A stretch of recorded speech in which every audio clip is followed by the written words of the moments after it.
All right. Welcome, ladies and gentlemen, to the Ward Radio live stream. I am your host, Cardin Ellis.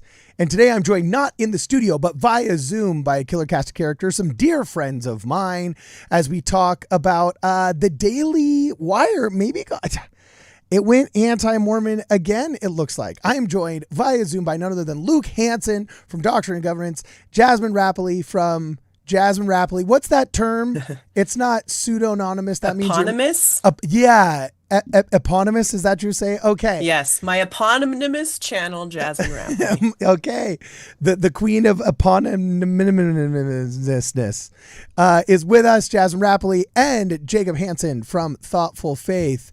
And we're going to be reacting to,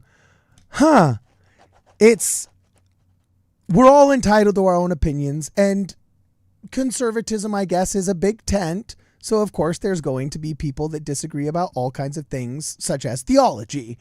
But 3 for 3 is starting to make me wonder, do they want Mormon subscribers? You know what I'm saying? So, Luke, tell us what's going on, man. You're the clip master yourself. Tell us what's happening. So a lot of people are interested in the conversation of, should Latter-day Saints subscribe to this? Do we support this? Do we not support this? All that kind of stuff. I think we can leave that to the end, because while we have unless Jacob has opinions on it, but while we have Jacob Hansen here, I think we'll get kind of straight into the meat and then maybe do a little debrief after.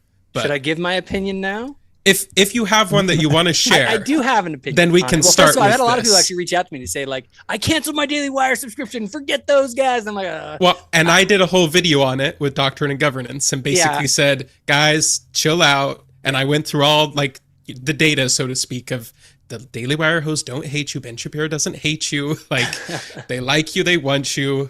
Just because a senior editor posted one thing on Twitter, we don't need to freak out. But and to be honest, it's sort of like you're never going to bat 100, especially in the world of, like, if you're a politically conservative person, you just have to realize, like, you're going to have people, quote unquote, on your team who don't like you and who have issues. Like you're on my team and I don't like you. I know. But here you are. You know what I'm saying? Here you are. All right, so keep going. Well, no, I was just going to say, so I actually encourage people to be part of the Daily Wire, to support the Daily Wire. I think they are a net positive by a long margin, but we can also critique stupid things that they say on their show. By the way, for everyone who's wondering what I'm drinking mate cocido, because I served in the greatest country on earth, in Argentina. That's right. And I have here some Cruz de Malta. Dude, I served in Buenos Aires for 2 years as well, and I've never drank mate in my entire life. And you have failed.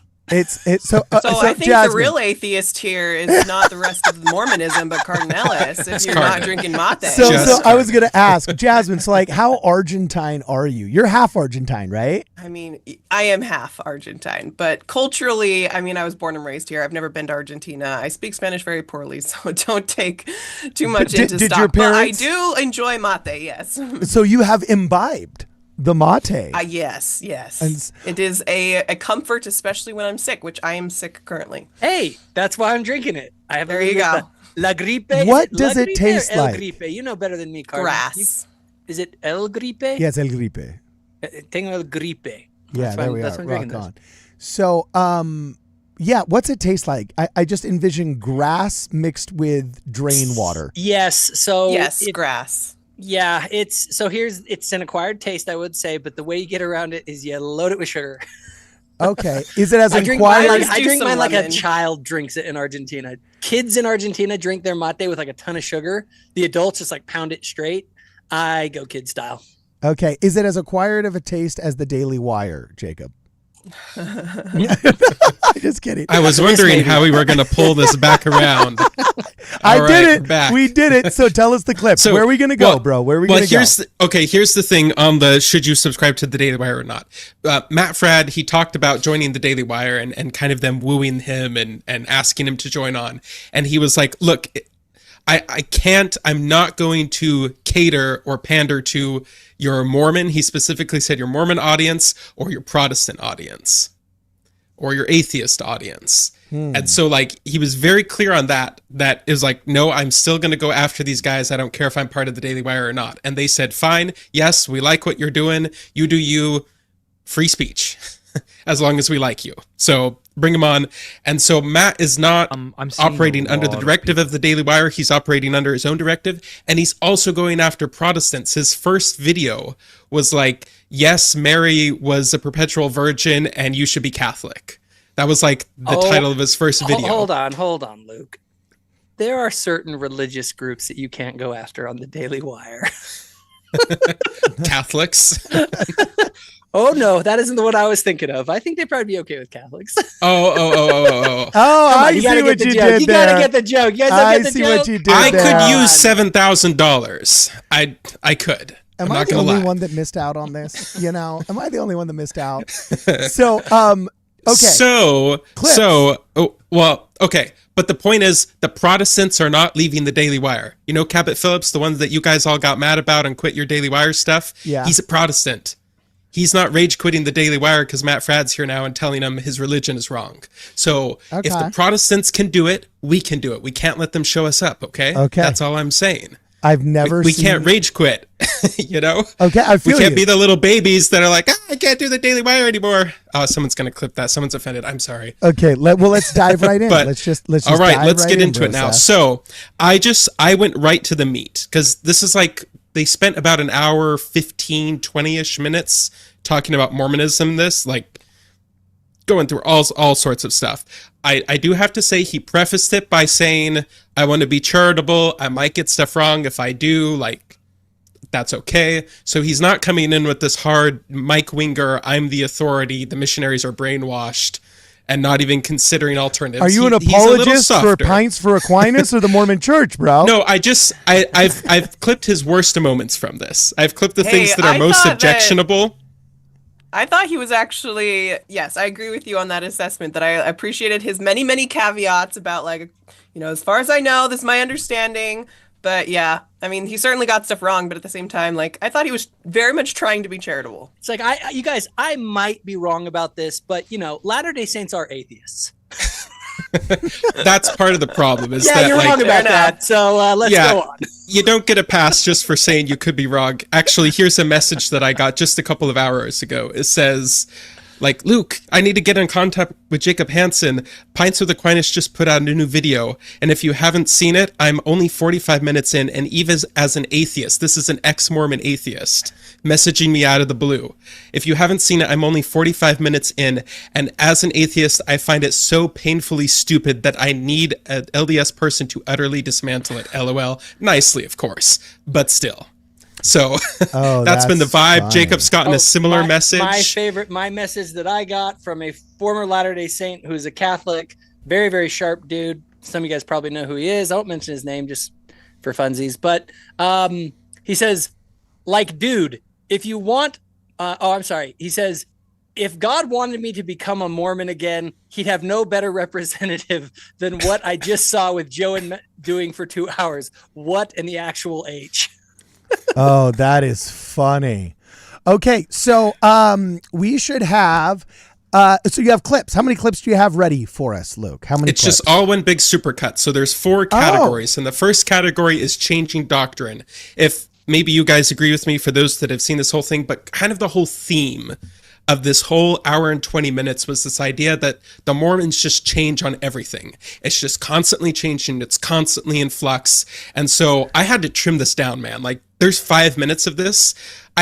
So much got left on the cutting room floor. So we're going to go through it, and then we're going to stop as necessary to point out where Joe is wrong or where he's kind of stretching the truth and ignoring some of the skeletons in the closet for the Catholics along the way. Okay, interesting. I do have to say, before we start this, I'm pulling it up on the screen so you guys can see it right now. This seems like such a cope that I think is a direct result of everybody that is in this live stream right now. There's a famous quote by Thomas Sowell where he says, some people have gotten so used to preferential treatment that when they get equal treatment, they regard it as persecution. I think for the vast majority of the past 50 years, the post-war, people that have come after members of the Church of Jesus Christ of Latter-day Saints or misrepresented our doctrine in pretty obtuse ways have not really received anything other than maybe a strongly worded letter from a church newsroom that went out to like 500 people, you know? But now all of a sudden, if you say something like, I'm going to burn the Book of Mormon, or if you like throw it in the trash on Instagram, there's actually 20 accounts that say, hey, no, I didn't appreciate that. No, me and my friends are members of this faith. Like, forget this. And when all of a sudden you're getting pushback, you're not used to getting in your entire adult life, you haven't gotten that pushback. It's very tempting to say, well, something's changed. And what's changed? It must be their rebrand. It's not that I'm so used to preferential treatment from niceness culture that, you know, I can't handle the heat. No, it's that they have rebranded, you know? And so whenever I hear this rebrand argument, I just think this dude like has really just gone unchallenged for probably a decade and doesn't know how to handle it. So let's see, did we rebrand? Or has the seniority-based leadership model of the church produced the exact same thing for the past 100 years? I don't know. Let's see. Maybe we rebranded. I'm not sure. But here's clip number 1, changing beliefs. Okay, go. Another thing that makes this trickier with Mormonism compared to something like Catholicism is there's not a catechism. Yeah. So you can say, here are some official Mormon sources. You can even say, here are things that your presidents in the past have said, and they're regarded as prophets. Right. And we expect, as non-Mormons, that that's going to carry the same weight as if you said, you know, Isaiah says such and such. So, okay, it doesn't matter that Isaiah is not alive anymore. He's inspired by God. He's got revelation. So obviously we carry that with the weight that we would carry it if we were alive in Jesus's day and hearing, you know, St. Peter talk, or, you know, those things. Whether they're alive or dead, it doesn't matter. So you can find things that were... Okay. So, did you catch the problem? It's like when you go to the highest sources of authority, okay, the highest source of authority in Mormonism, what is it? The scriptures? No. First presidency statements? No. United voice of the Quorum of the 12 and first presidency throughout time? Or even once? No. It's random statements that have been made by church leaders throughout the history of the church. Those he couldn't find anything higher in authority than that. And you start to see the problem that we're going to be running into as we're going through this. Dude, I wonder what would happen if we could go through every statement that's ever been made by any leader in the Catholic Church ever and find something problematic. Like, and to his point, you know, we don't have a catechism. We don't have like a specific statements of doctrine that you have to affirm and go through before you're baptized. We do have authoritative statements. We do have authoritative structures for Doctrine and Covenants. What is belief. He doesn't debunk anything from the Doctrine and Covenants the whole time. He actually misstates that the Journal of Discourses was canonized at one point. He says that was canonized, and then goes after something that that Brigham Young said in there. He should know better. He did a whole hour-long video on this 2 years ago, and that's what he's representing here, but he messes that up. So no canonized scripture quoted in the whole thing. But yet he's trying to go to the highest sources of authority, like, where in the world is it? I don't know. They don't have a catechism. How could we possibly know what they believe? Well, the funny part is that we kind of actually do have a little bit of a catechism. They just reject it. Because if you ever come out and you say, no, actually, we don't think Bigfoot is Cain. It's Mormon pioneer folklore that's really fun to poke fun at. And there's even T-shirts and books and young single adult literature that has been made surrounding that folklore. But at the end of the day, that Tennessee story that ended up in the Miracle of Forgiveness, it's folklore. There's no official thing on Mormon.org that says Bigfoot is Cain. No, you just don't know what your leaders are really teaching.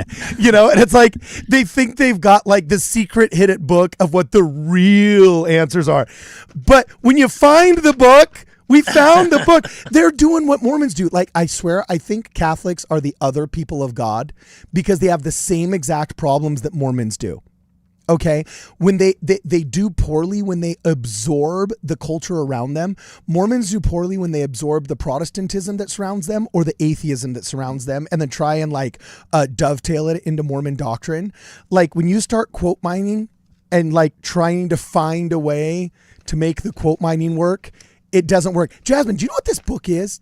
Are you aware? I'm like trying to read it. I'm sorry.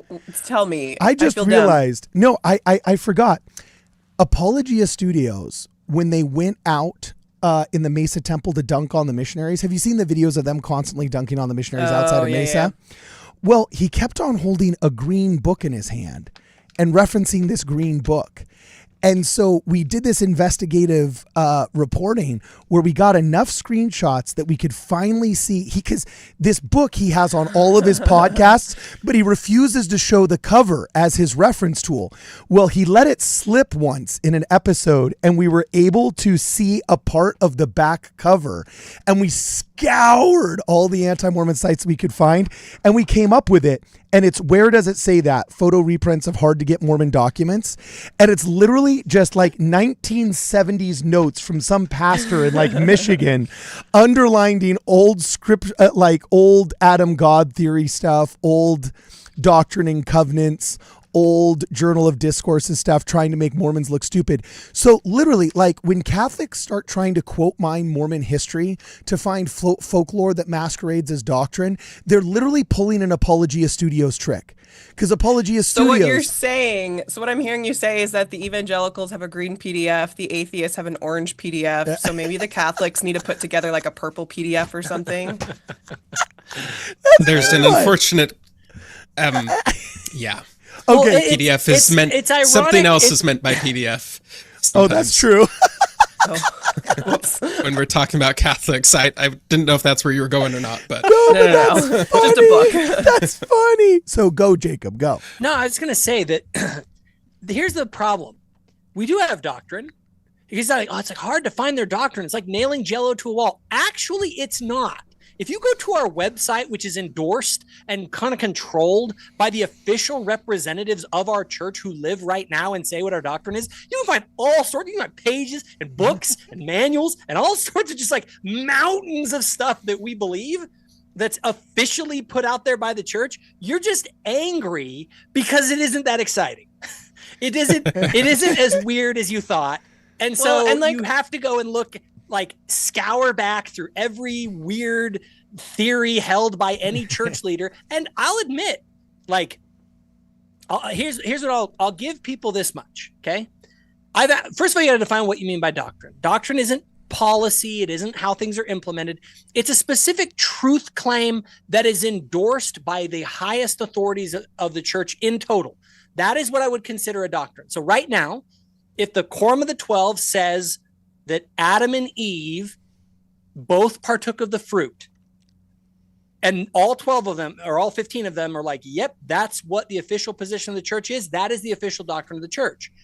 Now, if you look back in church history, things like Adam God or other things, what you find is that there isn't a unified thing that they all are in agreement on. For example, the only one that I can find in our doctrine, and by doctrine, I mean official truth claims made and taught by the highest leaders of the church that has changed, are the theories in relation to Black people and the curse of and the reasons for the priesthood ban. That was taught officially by the church. Besides that, what?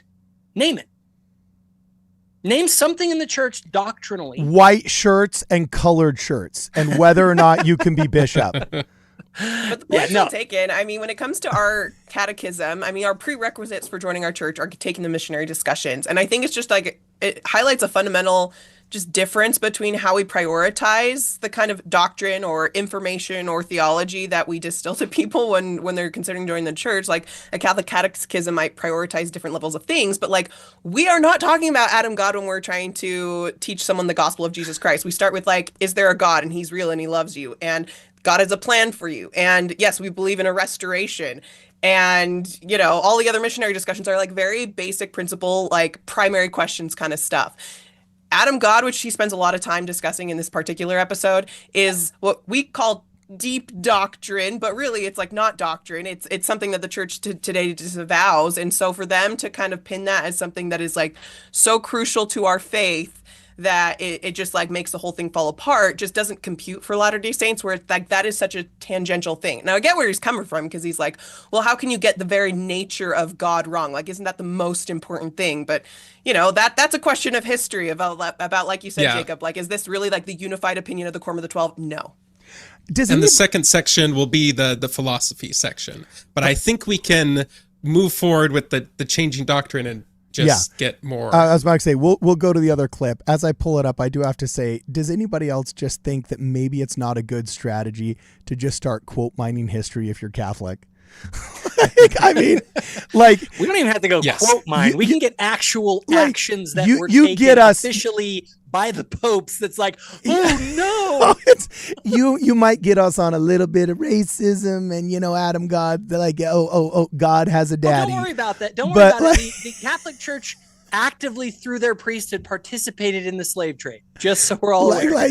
I know, it's just like anything you could say about us is on steroids. Like, stick with the authority lane, bro. Just trust me. Stick with the authority lane. You're the only guys that can claim it besides us. It's a good lane, baby.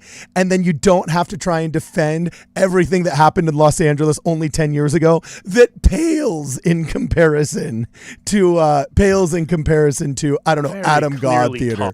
So anyway, here we go. There's changing beliefs. Here's the next one. Oh, great suit, by the way. Look at Joe Heschmeyer here. He's looking Cameron Bertuzzi. Wait, are we continuing on changing beliefs? Because there's more there. Oh, there was. Sorry, I'm just pressing play. Whether they're alive or dead, it doesn't matter. So you can find things that were very clearly taught with what seems to be the highest level of authority, and we'll return to that in a minute. Okay. Where now it's just they've moved on and they reject it as not even being true. The most famous example of this, and we can get into kind of the nuances of the level of authority at which it was taught and everything, is what's called the Adam God doctrine. Oh, there Brigham it Young is. gives a sermon in which he says all of us can fall into mistakes and errors, and this is true even of the prophets. However, the things said in the tabernacle are different. They're protected from error. Like, he makes this very explicit. So you can leave Okay. I'm curious. Have you guys heard this before? This was actually the first time me running into this. Brigham Young said when something is said in the tabernacle, which by that he means general conference, because it was in a general conference when Brigham Young was saying that. He doesn't even understand how like the dissemination of doctrine works in the church. Have you heard that of like, it was official church teaching. Teaching in the tabernacle is ex cathedra. That was a new one so, for me. Yeah, whoa. it's in Journal of Discourses. This is from a video he did about 2 years ago on the Adam God doctrine. That's because the church is hiding its doctrine. You don't know about it unless you buy the green book, and you don't know about it unless you listen to him. The Journal of Discourses, which was never canonized scripture, contrary to what Joe said at another point in this video.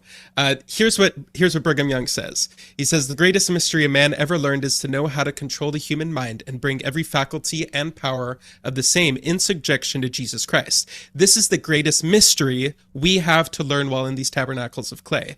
It is more necessary for the elders to learn and practice upon this lesson in the midst of the saints at the headquarters than in the world, for their faculties for learning are much greater, and I will tell you wherein. Let a bishop, high priest, or president of stake or quorum, or any elder in Israel, or any individual saint from the first to the last, fall into error, and it is at once made manifest, he cannot pursue that course any further.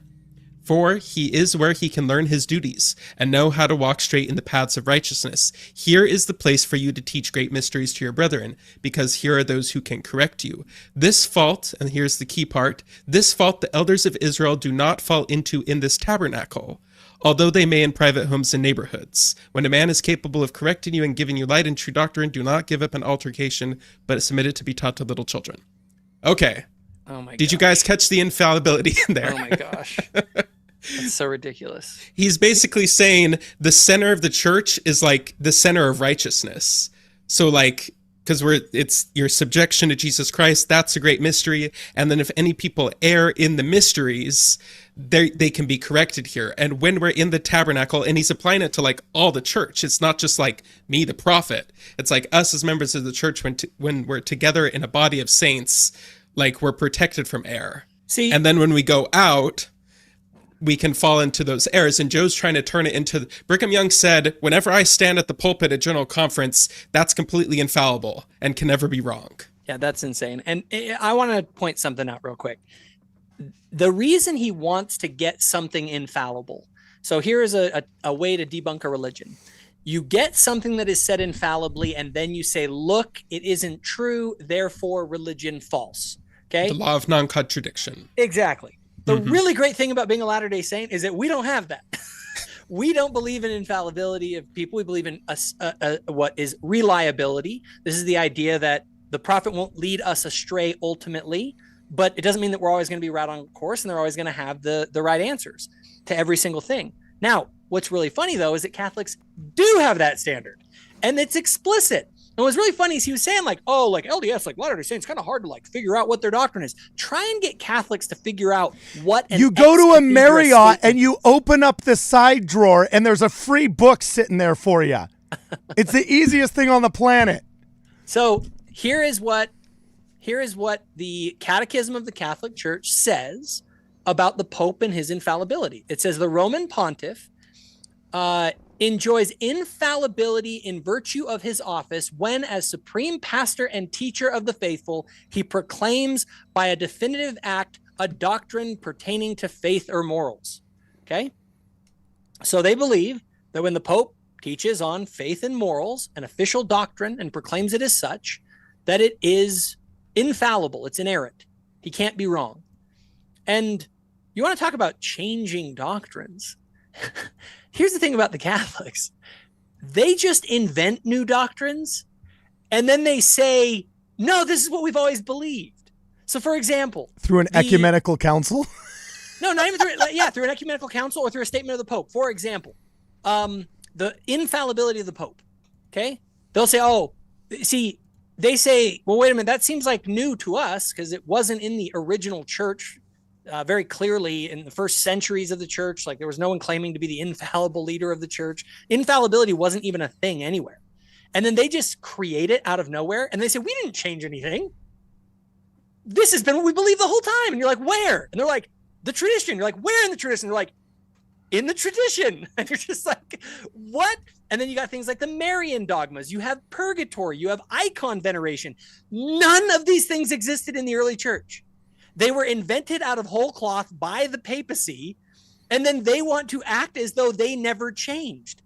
When they change, and then they say, no, we didn't change anything. This is what we believe the whole time. It's like, you are out of your minds. So for them to remember, we don't even have an infallible standard. We're allowed to change. You're not.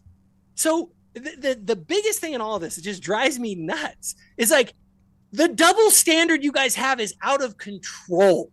It is like the moment we turn this like minor issue in Mormonism and we turn that lens on Catholicism, it's like, just like skeletons in the closet, like you cannot believe. And you go, yes, you should shut up about this. Because the moment a Mormon turns around and begins to look into your changing doctrines, they'll be blown away.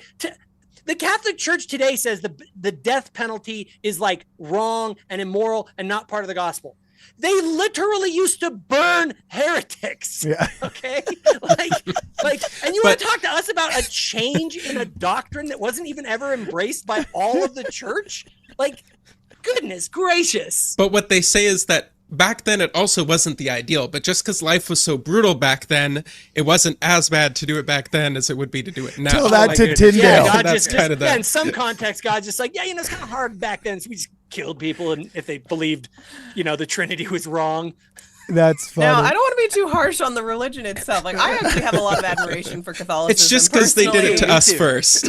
but agreed, especially because he does quote at some point, or one thing he says at one point is that, like, if you look at Mormon doctrine in the 19th century versus the 21st century, it is like way more drastically different. That's coming up. Okay, yeah, that's coming up. Yeah, just thought like that is a huge projection of like your current conception of your faith back onto the 1st century CE, which is not substantiated at all, but by what we know from the material record. Sorry, Jasmine, we got carried away.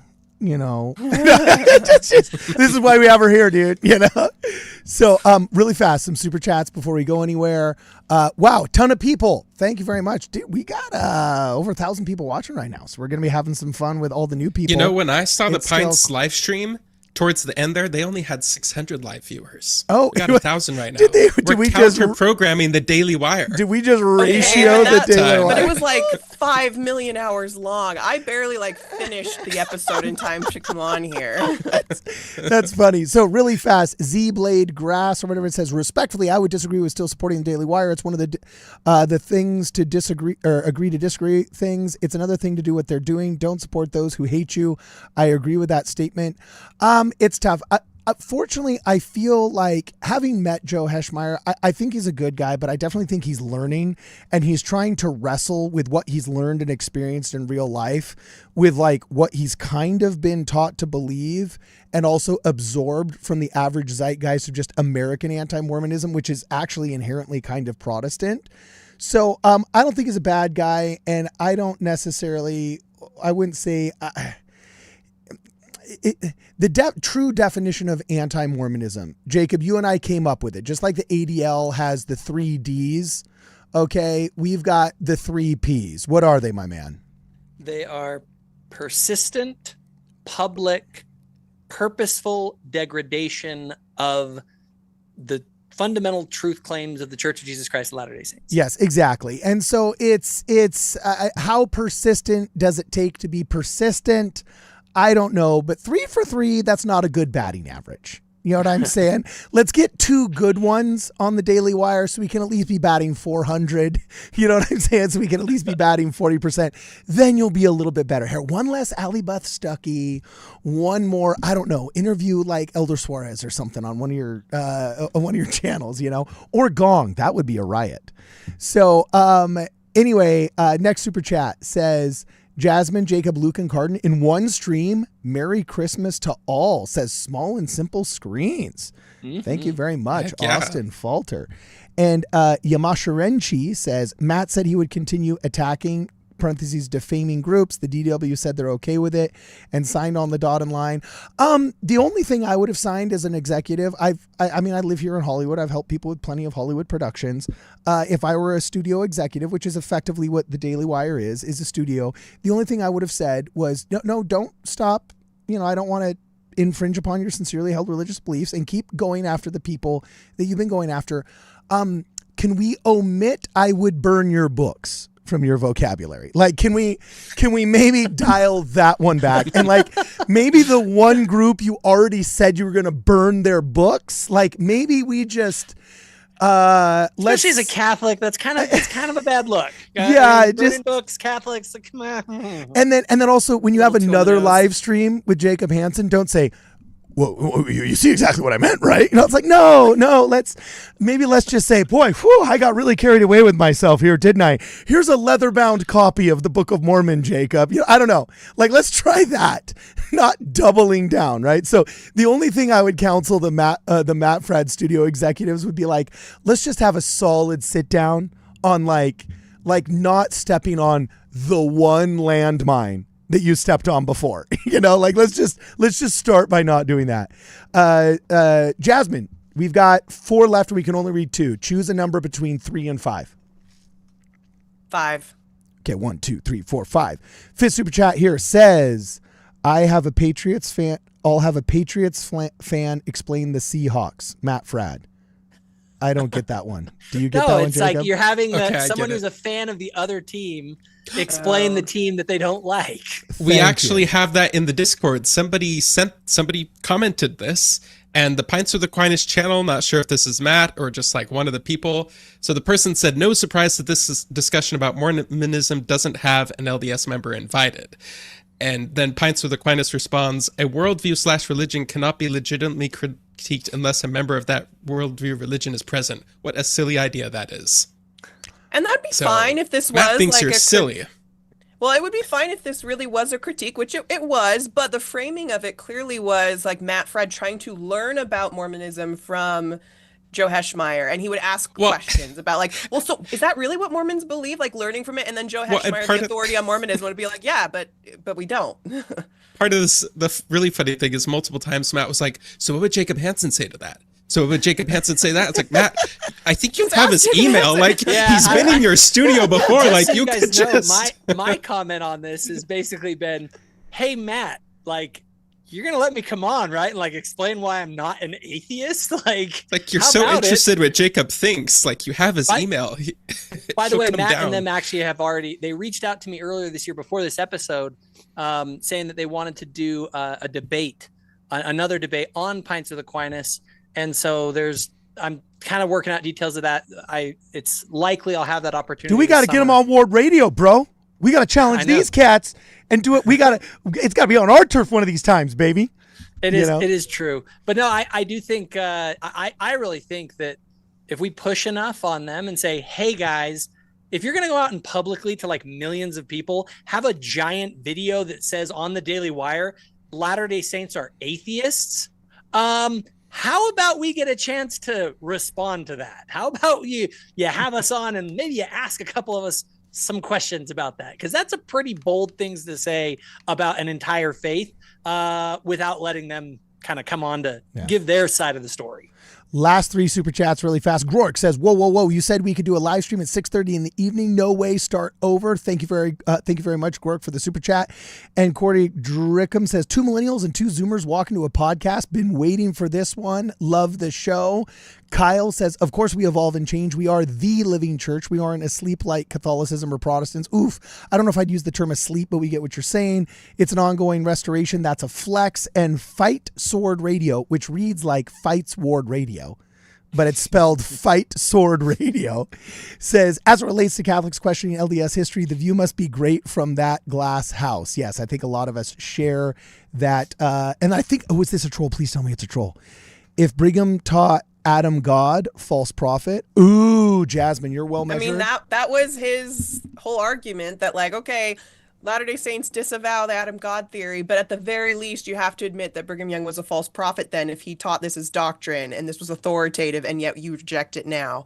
And like, obviously, I reject that whole premise and conclusion. But what do you do with Jonah and Nineveh? Like literally hating the Ninevites. Like he actually uses that example. He says like, well, if I were to steel man this, you could use Jonah, but I just don't think it works. And I wasn't very persuaded by that. Yeah, I think that's the next one. But to wrap up Adam God real quick. Okay. So they're just coming from this completely opposite perspective because the idea, and Joe lays this out a couple different times in the episode, is like they got God wrong. Therefore, it's idolatry. Therefore, bad, wrong. They're going to hell if they believe that. And they're just coming from it from like this creedal mindset. Like you got to get God philosophically right, and then you're good to go. Like you're there. The best part. We don't think of it that way. The best part was when he said in relation to that. Oh, that's coming up. That's coming RLDS. Up. Okay, well, let's get to it then. Well, the first 325 years of Catholicism were getting God wrong. Like, think about it. What was everything before the Nicene Creed? Like, so anyway, okay. Yeah, basically all the church fathers were heretics, just so we're all aware. Here's what Brigham taught, February 8th, 1857. So the Catholics are like, you have to get God right. If you think like the wrong thing about God in your brain, like that's the thing that sends you to hell. And like, how could the Mormons be okay with them getting God wrong?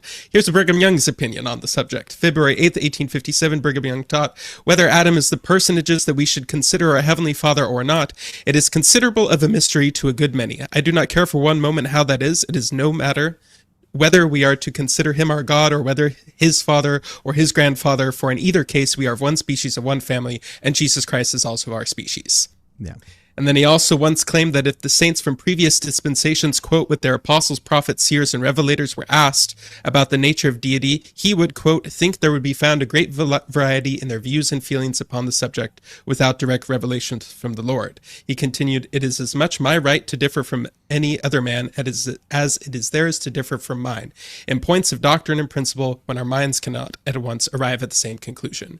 So Brigham Young's just kind of like, guys, we're worshiping Jesus. Old people probably had theories. People today have different theories. And like, I have my theories. I think they're right. But like, this isn't a salvation issue, guys. So like, in order to provide an internal critique of Latter-day Saints, you have to adopt their worldview. And as hard as it might be for Catholics to do that, you have to realize like, we're just kind of chill with, as long as you're worshiping Jesus, you got it. Now, like, also speak. Oh, there's more nuance to it than that. Honestly, but the whole worship thing isn't even like our primary thing. Our thing is covenant relationship, and are you living up to the covenants that you make with Jesus Christ? Like that's our game. Their game is a theology game. Our game is a covenant relationship game, which is, by the way, just freaking way cooler by the way. It's also why we don't like have a heart attack when people, oh no, you have a different ontological model where God is actually three separate beings instead of one being, but they're, Jesus is but he's not two persons, he's one person with two natures. And it's like, you guys, that crap doesn't really matter that much. Like, and anyone who thinks that it does is dumb. Like, the thing that mattered to Jesus, if you actually read what he said, was like, are you have a direct, loving, covenantal relationship with God? And do you love and treat your fellow men right? And are you seeking to build his kingdom? And fishermen could get it. You don't need a degree in theology to understand the hypostatic union. All right. Yeah. It doesn't matter. He didn't care. So when I'm looking for Jesus's church, level? I'm not expecting a theology church. Okay. Also, before we go any farther, speaking of chilling, we got a couple hundred new people in the live stream here, and we want to welcome them all. Please make sure you like the live stream. We are reacting actually to Pints with Aquinas and Joe Heschmeyer talking about the Church of Jesus Christ of Latter-day Saints on the Daily Wire. And both me and Jacob, having met these people, actually very much enjoy them. And one of the things I told Cameron Bertuzzi and Joe Heschmeyer both in the group text when we were with them was I said, I think this debate was great because at the end of the day, I think the Catholics in the community feel a lot more comfortable with their Mormon neighbors. And I think the Mormons in the community feel a lot more comfortable with their Catholic neighbors and understand them as well. I would personally love to be neighbors with Joe Heschmeyer and or Cameron Bertuzzi until he walks back the burning of my books thing. I don't know about Matt Frad. That one's still out. You know what I'm saying? That one's still out. And we're going to work on that one, Matt. We're going to work on that one. You might have to live a block over within a fire extinguisher distance. All right. But yeah, we think they're great guys, but there's some kinks we got to work out in the perception of who we are. So we're going to keep going with your awesome clip here. Boy, we got to start burning through more of this clip stuff or else we're never going to get through it. So here's the clip from Luke. Go. You can leave the what level of authority question to one side and say, if somebody believes that you should worship Adam, that person is an idolater. That person is not a true prophet. You can't teach idolatry and be a true prophet. So Brigham Young is a false prophet. And so Joseph Smith had a bunch of prophecies about how they were going to build a temple there in his lifetime, and they didn't. He later claimed this is because of the wickedness of men, but he made very explicit promises that did not. Quick pause. I got to deal with this one. Okay. I got to deal with this. How about we let him wrap up because he does. He does steel man it. It'll take 1 second. Okay. This is arguing like an atheist. Literally every atheist out there is like, remember when Jesus said in this generation, you guys will the Bible literally has that exact same in this generation language. In the New Testament where Jesus is making prophecies that all the atheists are like, that didn't come true. And it's like, you sound like an atheist. You're just the double standards are just ridiculous. Anyway, continue. Okay, here we go. That was more than 1 second, Jacob. No. So let's steelman the LDS argument here. They're going to say, Jonah goes into Nineveh and says that in 40 days Nineveh will be destroyed. And lo and behold, it's not destroyed. There's an implicit conditionality to some of the promises of God. So I do think there's a way out in a certain sense, but I think that Mormons should also be mindful of the fact that the normal way we test whether a prophet is a true or false prophet is if they're making predictions about the future that then don't come true. We're told pretty explicitly in the Old Testament that is a sign that this is not a person who is authorized to speak on behalf of God. Okay, and pause. Yeah. So, what did Joe just do? He said, well, we have a test of prophet. That's how we know if this person's a prophet or not. And Joseph Smith's not doing too well. Really, Joe? Because I'm here in Catholic Answers, your employer, and it says, the Bible says that Jesus represents the fullness of God's divine revelation, and so there will be no more prophets giving public revelation after him. So, no, you don't use Deuteronomy to test if there's prophets anymore. And by the way, that's from Trent Horn, your esteemed colleague. No, you guys do not use the test of a prophet to determine if there's a prophet. You don't believe in them anymore. You don't do that. So don't try to be like, well, I'm looking at this objectively and he just doesn't pass the test. It's like, no, you already said that the test is invalidated. Oh, interesting. I'd never seen that one before. That's cool, man. So, okay, next one. He continues. They no longer believe that being black is a curse from God, which was originally taught and then was reversed in 1978 with the fishing. Pause it. Yeah, no. Hold on. I gotta hit this. I gotta hit this quick because I want to show a double standard. Now, it's funny is they do hold this, but they changed around the way they deal with it. So at the Council of Trent, when they're dealing with Protestants, you know what they labeled Protestants as? Heretics. And here's what they said. The Most Holy Roman Church firmly believes, professes, and preaches that none of those existing outside the Catholic Church, not only pagans, but also Jews and heretics and schismatics, can have a share in eternal life, but they will go into the eternal fire, which was prepared for the devil and his angels. Just so you know, that is still the dogma of the Catholic Church, but they don't go out and say that to you. So just so you know, they'll talk about Protestants as separated brethren now, but they're hiding their doctrine. So yeah, we might have had some doctrines that were influenced by cultural circumstances of their day that, yeah, we disavowed, but y'all haven't disavowed yours, but you guys go around being dishonest with people, pretending that they have a chance at salvation outside the Catholic Church. Well, also, this is my take on this that really bothers me, especially with a foundational member of Ward Radio being a young black man, Kwaku L., who's been a dear friend of mine for my entire existence as a Mormon podcaster and media creator. Okay. And it's not just one, it's like 3, 4, 5 regular contributors to our channel are deeply convicted members of the Church of Jesus Christ of Latter-day Saints that are of African American or African descent. So listen to what he said again really fast. And this is what bothers me that all the apologists are doing outside of Mormonism. Just listen. Pretty explicitly in the Old Testament, that is a sign that this is not a person who is authorized to speak on behalf of God. Okay, so here he goes. They no longer believe that being black is a curse from God, which was originally taught and then was reversed in 1978. No, they do this switcheroo. It was not originally taught. Actually, Joseph Smith was baptizing black freemen and African Americans left and right all over. It actually wasn't until Mormons, under persecution and duress, adopted the Protestant curse of Cain doctrine from the surrounding area that we actually developed the priesthood ban. The priesthood ban is the development. The getting rid of the priesthood ban is not the development. That's actually the undevelopment of the development. So no, Joseph Smith was not looking to issue a priesthood ban. He was looking to get people involved in the priesthood. We screwed it up because we started listening to you. So when you want to come and say that we're racists, who'd we learn it from? We learned it from you guys. Well, we joined your club. We didn't leave your club. We joined your club.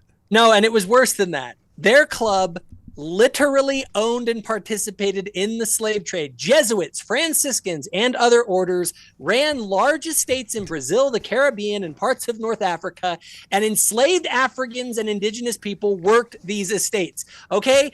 Chill out, Catholics. Like, chill out. You do not want to open this can of worms because when people see the double standard, your minds will explode. Of course, Catholics will say, like, well, we were stewards of the Christian faith, and that's the thing that overthrew slavery. That's fair, too. Also, Joseph Smith was the first abolitionist candidate for the U.S. presidency. And so I was about to say, I mean, It was not just Joseph Smith, but Orson Pratt's very strident abolitionism is, in small part at least, part of the cause of such the intense persecution in Missouri. Like, it really bit us in the butt. And people wanted to kill the Mormons because they thought we wanted to free the slaves, because Orson Pratt was just really inflammatory in how he was going about those speeches. And so, yes, like, we were pushing the boundaries in some major ways during the Joseph Smith era. So to say that, like, this is... Yeah. Let me address the elephant in the room, though. But what about Brigham Young? Don't you guys remember? He said all that stuff about slavery is ordained of God, and he made Utah a slave state. I actually did a debate, which I want you guys all to go and watch on my channel if you don't understand this. Brigham Young pulled one of the most brilliant political moves in American history, in my opinion. What he did is Brigham wanted to get statehood for Utah. And so here was his game that he was going to play. He had to appease the slave states. So he decided to create a law that would legalize slavery in Utah. And he had this whole inflammatory speech. By the way, all those like super like things about I'm pro-slavery, which by the way, you can find quotes from earlier in his life when he said that he was against slavery. So what changed? In that context, he went and gave this speech that was like, I'm a slavery guy. So he could get the southern states to vote for them to be admitted into the Union. And the law that they were going to pass to legalize slavery said that all of the children of the slaves would be born free. It would end slavery in one generation. Also, that slaves had to consent to come to Utah. They had to be given proper treatment. Any improper treatment at all, they'd be freed.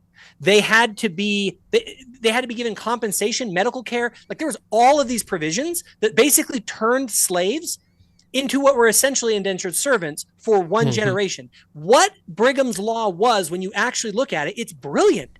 It was a transition plan that he couched in pro-slavery language to actually end slavery by legalizing it for one generation and giving that generation protections under the law. And if the U.S. had gone out and had actually done Brigham's plan, we would not have had a civil war and all of the chaos and death and misery that came with it. We could have, like other countries, transitioned out of slavery without violence if we had done what Brigham did. It was a brilliant move, and he used that pro-slavery rhetoric to get people who were pro-slavery on his side. It was actually a brilliant move.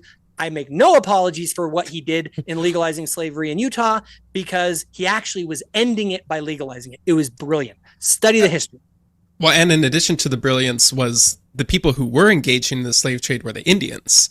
And they would grab children and they would bring them to Mormons and they would say, hey, you want to buy these kids? And the Mormons would say, no, what the heck are you talking about? And the Indian would say, okay, I have no use for them. Bam.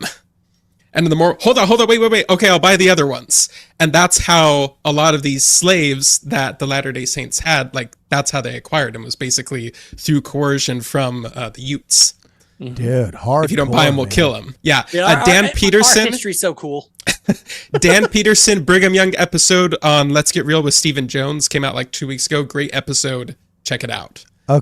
But you can hit it, Cardin. Yeah, we'll hit it. All right, so here we go. More. With official declaration, too. So there are a lot of ways in which we are certainly closer now. Official Declaration 1, forbidding plural marriage, aka polygamy. Official Declaration 2, undoing the sort of curse that keeps black people from becoming members of the LDS priesthood.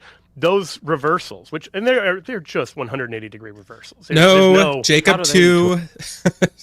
Jacob 2 says polygamy happens when the Lord commands it, and then you don't do it when he no longer commands it. It was built in from the beginning in the Book of Mormon that is an on and off switch, not a reversal. Hit play. Talk about it. How do they... Further revelation. Further revelation. And so would they... I mean, imagine if I was a Mormon, what I would say is, it's not that we didn't want blacks to be priests. Mm-hmm. It's just that culturally, it wasn't a smart time to have blacks as priests. It's much... It's worse than that? Yeah. Okay. And because... I understand at the time, a lot of 19th century Americans believed that being black was a curse from God. This is part of the curse of Cain, or this is a curse of Ham. Because you guys taught him that. Find this reflected in the Book of Mormon itself. Like, it reflects some of the racism. Stop. It does not. No. You want to take this, Jasmine? Well, I mean, I could speak all day about the skin of blackness, but the Book of Mormon never calls black people being under a curse of God. The Lamanites have a curse, and there's a skin of blackness, but there's I think the best textual reading of that has nothing to do with, like, the color of your skin. No less because, like, people of African descent just weren't on the Americas during the Book of Mormon. Like, it's clearly talking about the Lamanites. And so a lot of interpretations, whether it's metaphorical, whether you're talking about, like, clothing has been an argument that's been put forth. Even, like, Mesoamerican body paint has been an argument that's been put forth. There's, like, a number of possibilities that make sense textually, culturally, and are perfectly cohesive with the doctrine. And it has nothing to do with skin color. Now, that doesn't mean that Latter-day Saints have later taken those passages and tried to cherry pick them and apply them to the priesthood restriction, but they are not based in the text. The Book of Mormon never calls people who are black they have a skin of blackness or a curse that has to do with their actual skin color. And it is not a reversal in the 1978 declaration to say that, like, we just undid that. Like, the skin of blackness totally separate from the priesthood restriction. And in the words of also- Quakuel, because he couldn't be here for this live stream, he says it shows their ignorance of the entire premise of the Book of Mormon, because 6th century BC Jews aren't urban black Detroiters. There literally is 0 black people in the Book of Mormon. I mean, the point is, like, one of the whole messages of the Book of Mormon is to decry some of, like, the prejudice that the Nephites have against the Lamanites, and that those ethical... Yes, do not revile against them because of the boundaries. color of their skins. They're going to be whiter than you at the judgment day. This is not the racism of the day. Joe, you need to read Richard Bushman, because number one, multiple times you've said that Joseph Smith was killed in an attempt to break out of jail in a gunfight. That just didn't happen. So that's number one, why you need to read it. Number two is Bushman goes through this. He lays it out very plainly. The Lamanites are the central people of focus for the Book of Mormon narrative. The Gentiles that come onto the land, the racism of the day was, we're the superior race that needs to come, and these people are like subjugated to us. Yes, they're driven in the Book of Mormon, they're driven because of their wickedness, but the land is for them. The Gentiles are coming here to give them the gospel. They're the centerpiece of the narrative. You have Samuel the Lamanite, the bad black person Lamanite, coming to tell the Nephites to shape it up.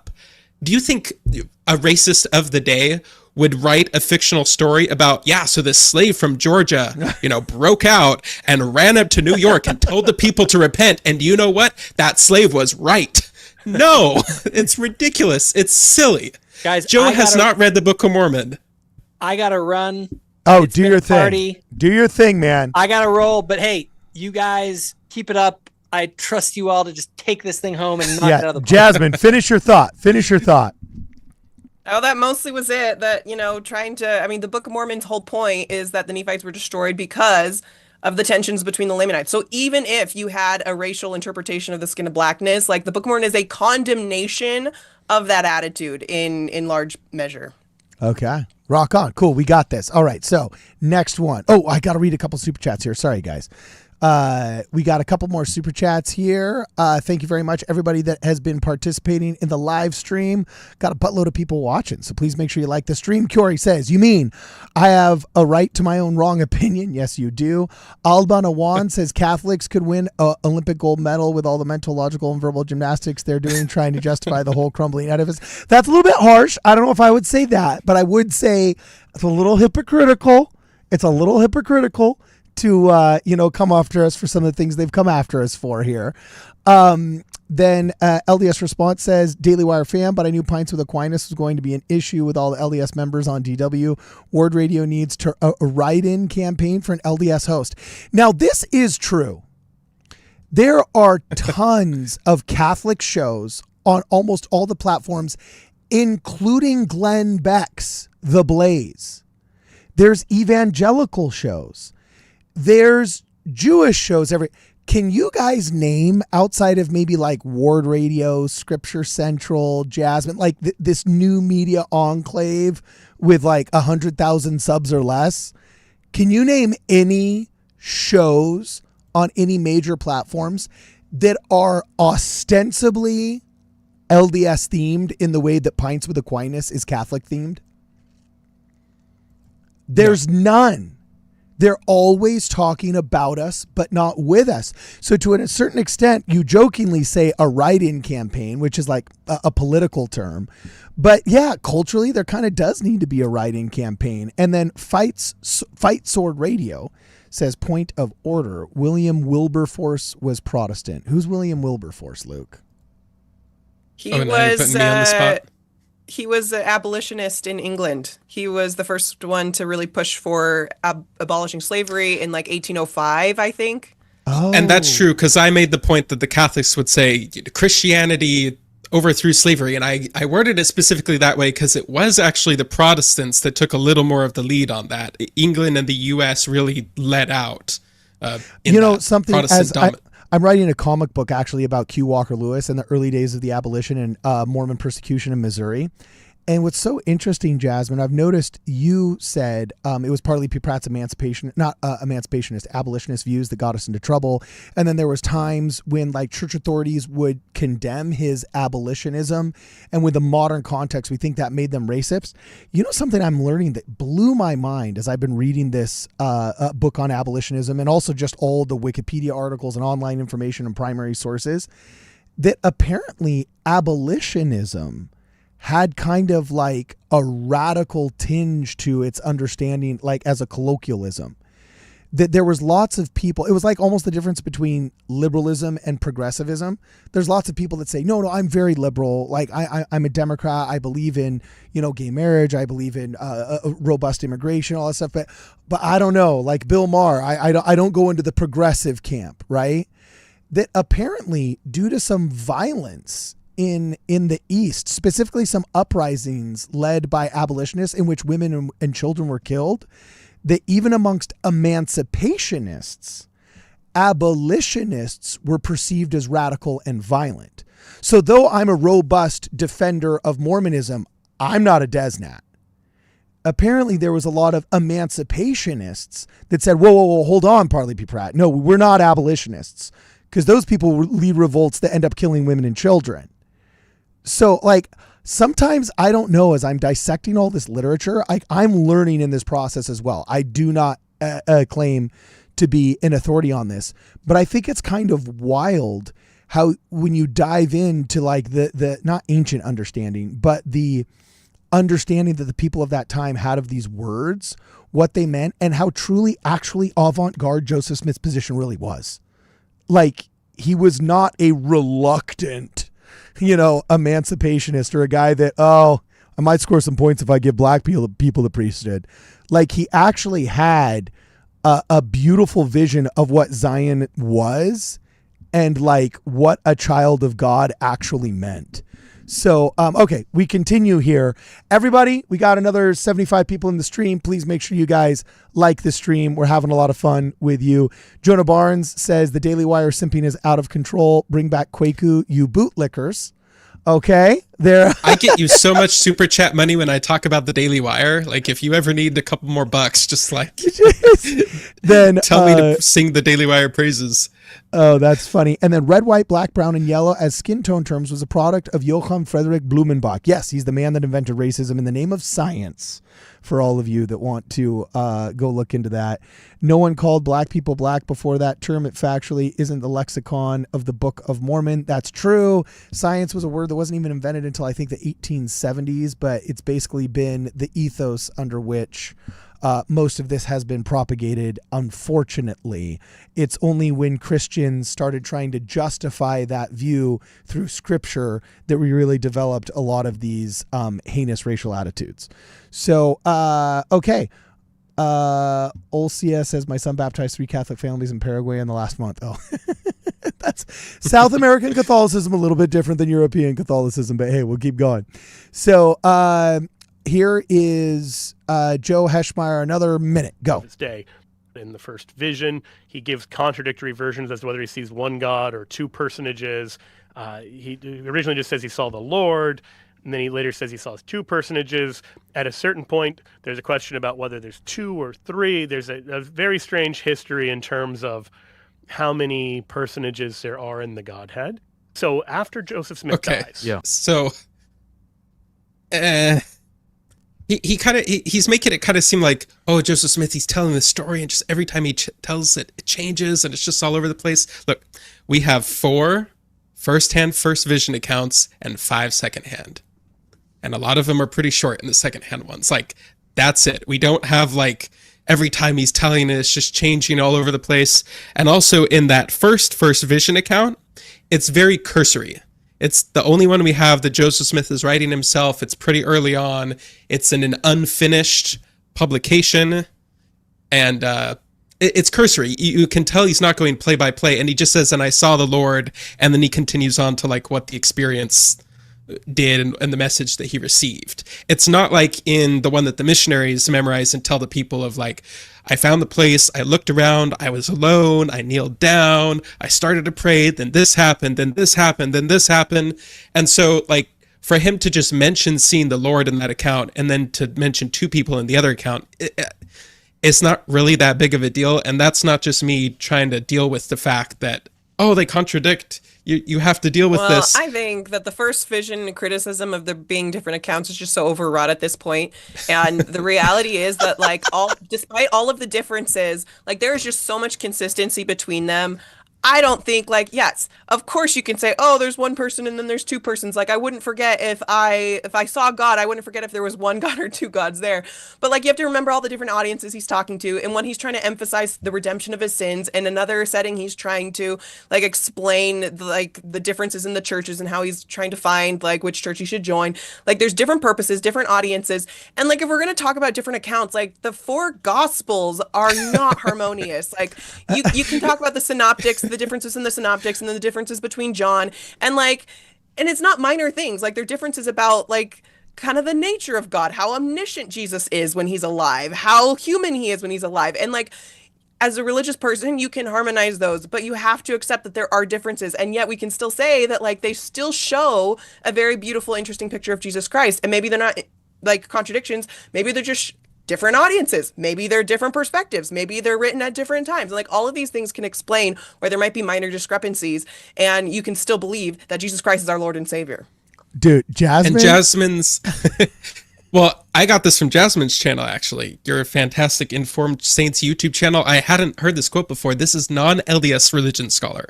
Non-LDS. Stephen Prothero says, quote, critics of Mormonism have delighted in the discrepancies between this canonical account and earlier renditions, especially one written in Smith's own hand in 1832, the one where he only saw one person. Such complaints, however, are much ado about relatively nothing. Any good lawyer or historian would expect to find contradictions in competing narratives written down years apart and decades after the event. And despite the contradictions, key elements abide. In each case, Jesus appears to Smith in a vision.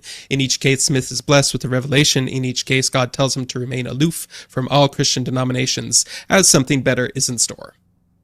So even the non-LDS scholars on this are kind of like, there's not really any there.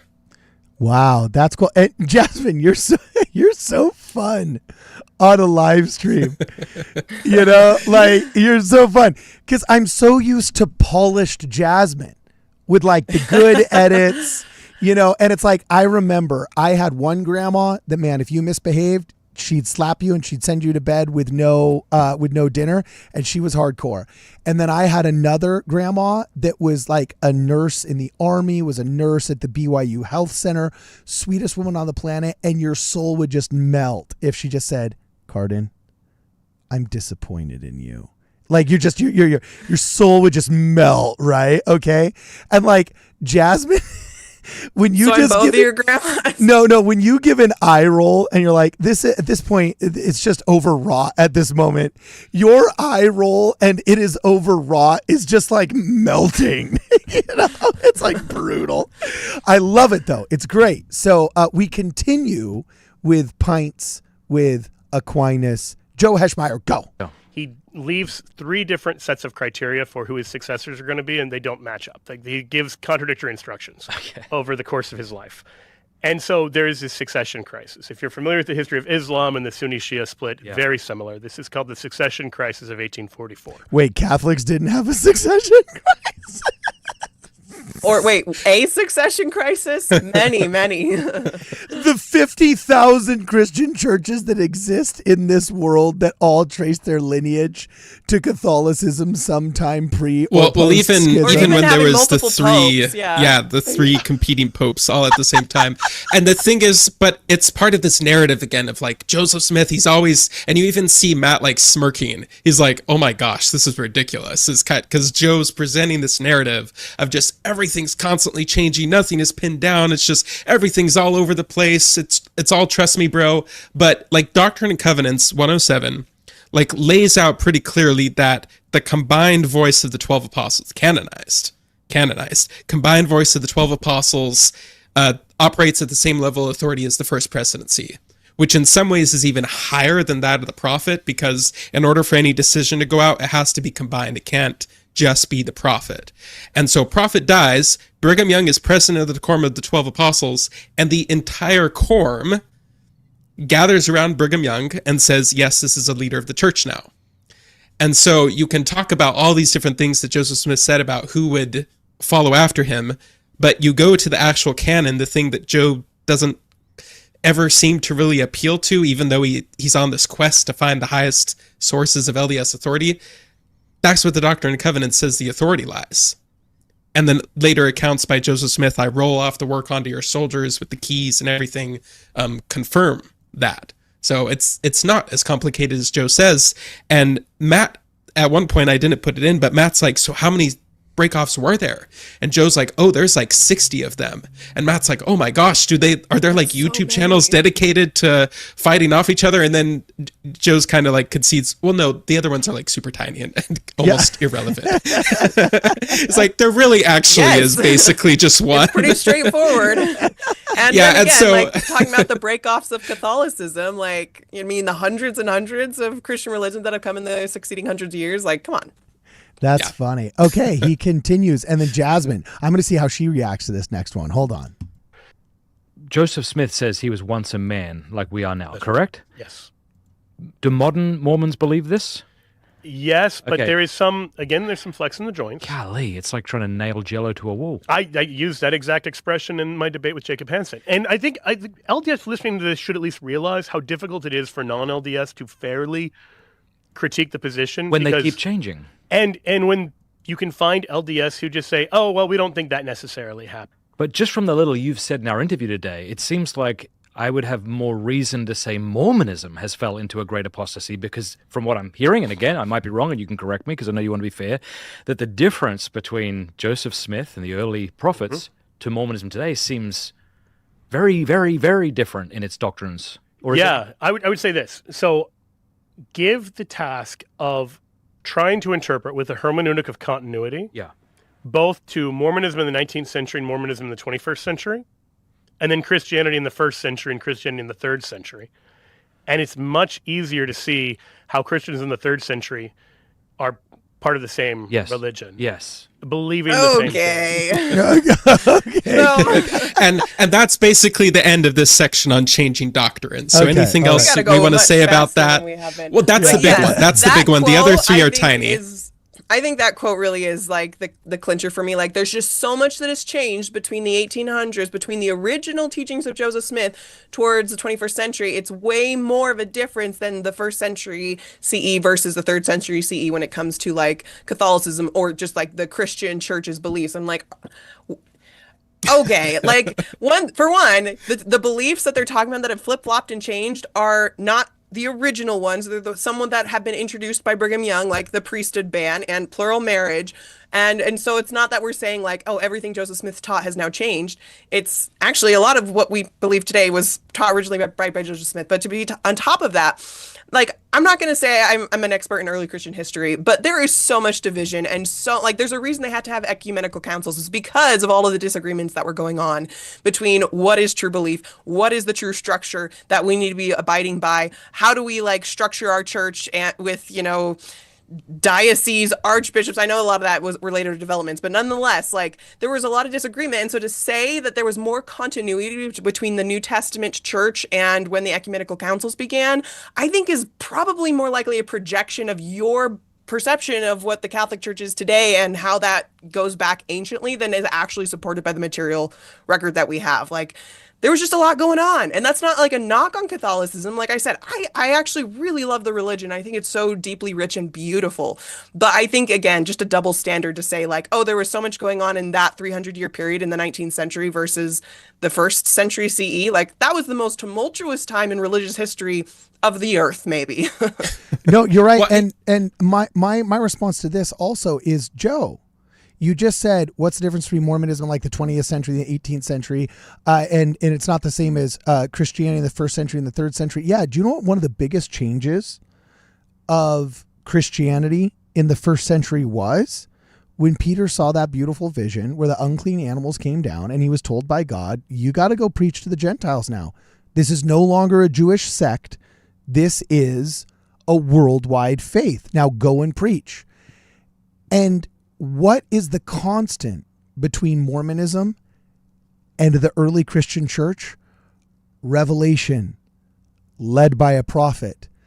So you could easily say, wow, those 50 AD Christians are totally different than those 150 AD Christians, because who would go preach to Greeks?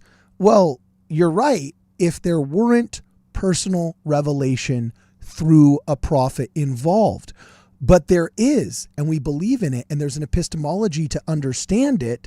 So that is the constant, bro. That's actually something we share in common. You just proved our point for us by referencing early Christianity as like proof of how revelation works. Luke, you want to say something, then we'll move on. I think one of the biggest changes was the focus from orthopraxy to orthodoxy. And it's kind of a subtle change because it's more a change in focus. Orthopraxy is the correct practice, being Christian, whereas orthodoxy is thinking Christian, believing the right things. And after the death of the apostles, that kind of became the main focus, was like, get out the heretics, have the councils, decide on the stuff. Okay. Whereas before, if you read something like even the Didache, which is sort of a... You mean they the don't quite know what it is, Didache? but it's sort of... Sure. The Didache, that thing. It's everything in it is basically orthopraxy. Like it's all how to be Christian. And there's even very little Christology in it. Very light on the Christology, teachings about the theology of Jesus, let alone of like God in general.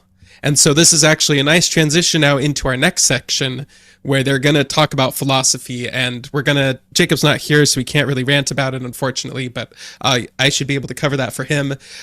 Joe is going to say, he's going to point out the distinction between us, but then he's just going to assume that he's correct. And so the beginning and end of this clip are going to start and end that way, and it's really going to show where our main difference is. Okay. Also, Jasmine, do you have a heart out? I want to make sure that we're respectful of your time. I didn't ask you that before we started. You got to go somewhere soon? I don't have a heart out, but I'd love for this to speed up. Okay, cool.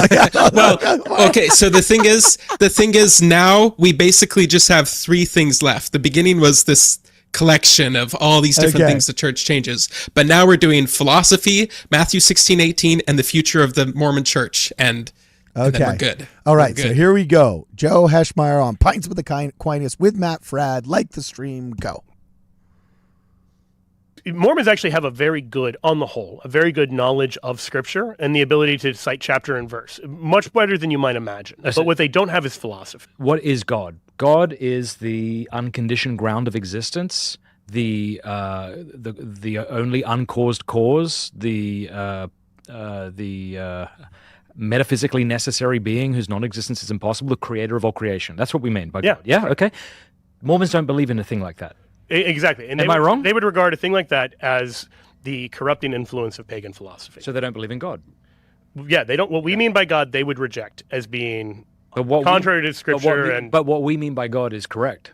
Correct. So they don't believe in God. And so this is that what you're saying, Joseph? It is. Okay. That the arguments that would disprove atheism from reason are almost all of them also arguments that disprove Mormonism. All right, we can stop right there. Okay. So he's going to go into contingency argument, but this is the thing. Like, this is the main distinction between the two of us. Is Joe's like, yeah, sure, they're great on Scripture, but man, their philosophy's bad.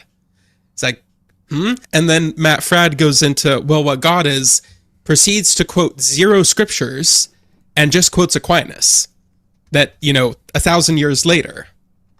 And that's kind of the foundation of the religion, is this Aquinas, Equiquian view of God, not Scripture. No Scripture is quoted or referenced. So this is what always has blown my mind. Did you guys notice, what did Matt Fradd recite when he was asked about God? Do you remember the specific phraseology that he recited? Like uncaused cause? Yeah, the uncaused saying? cause.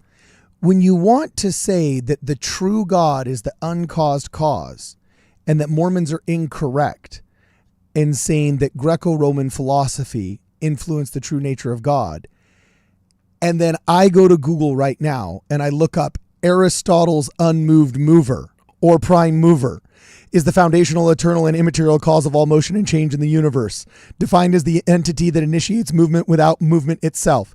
When you start saying Mormons are wrong and paganism didn't influence Christianity, and then quote the uncaused cause, sounding just like the unmoved mover, I just kind of feel like you're kind of making a point for us. You know what I'm saying? Like, I can't look at Aristotle's conceptualization and Greco-Roman philosophy and theology and the pressure these poor Christians were in. We view Christianity now as this giant world force. They didn't.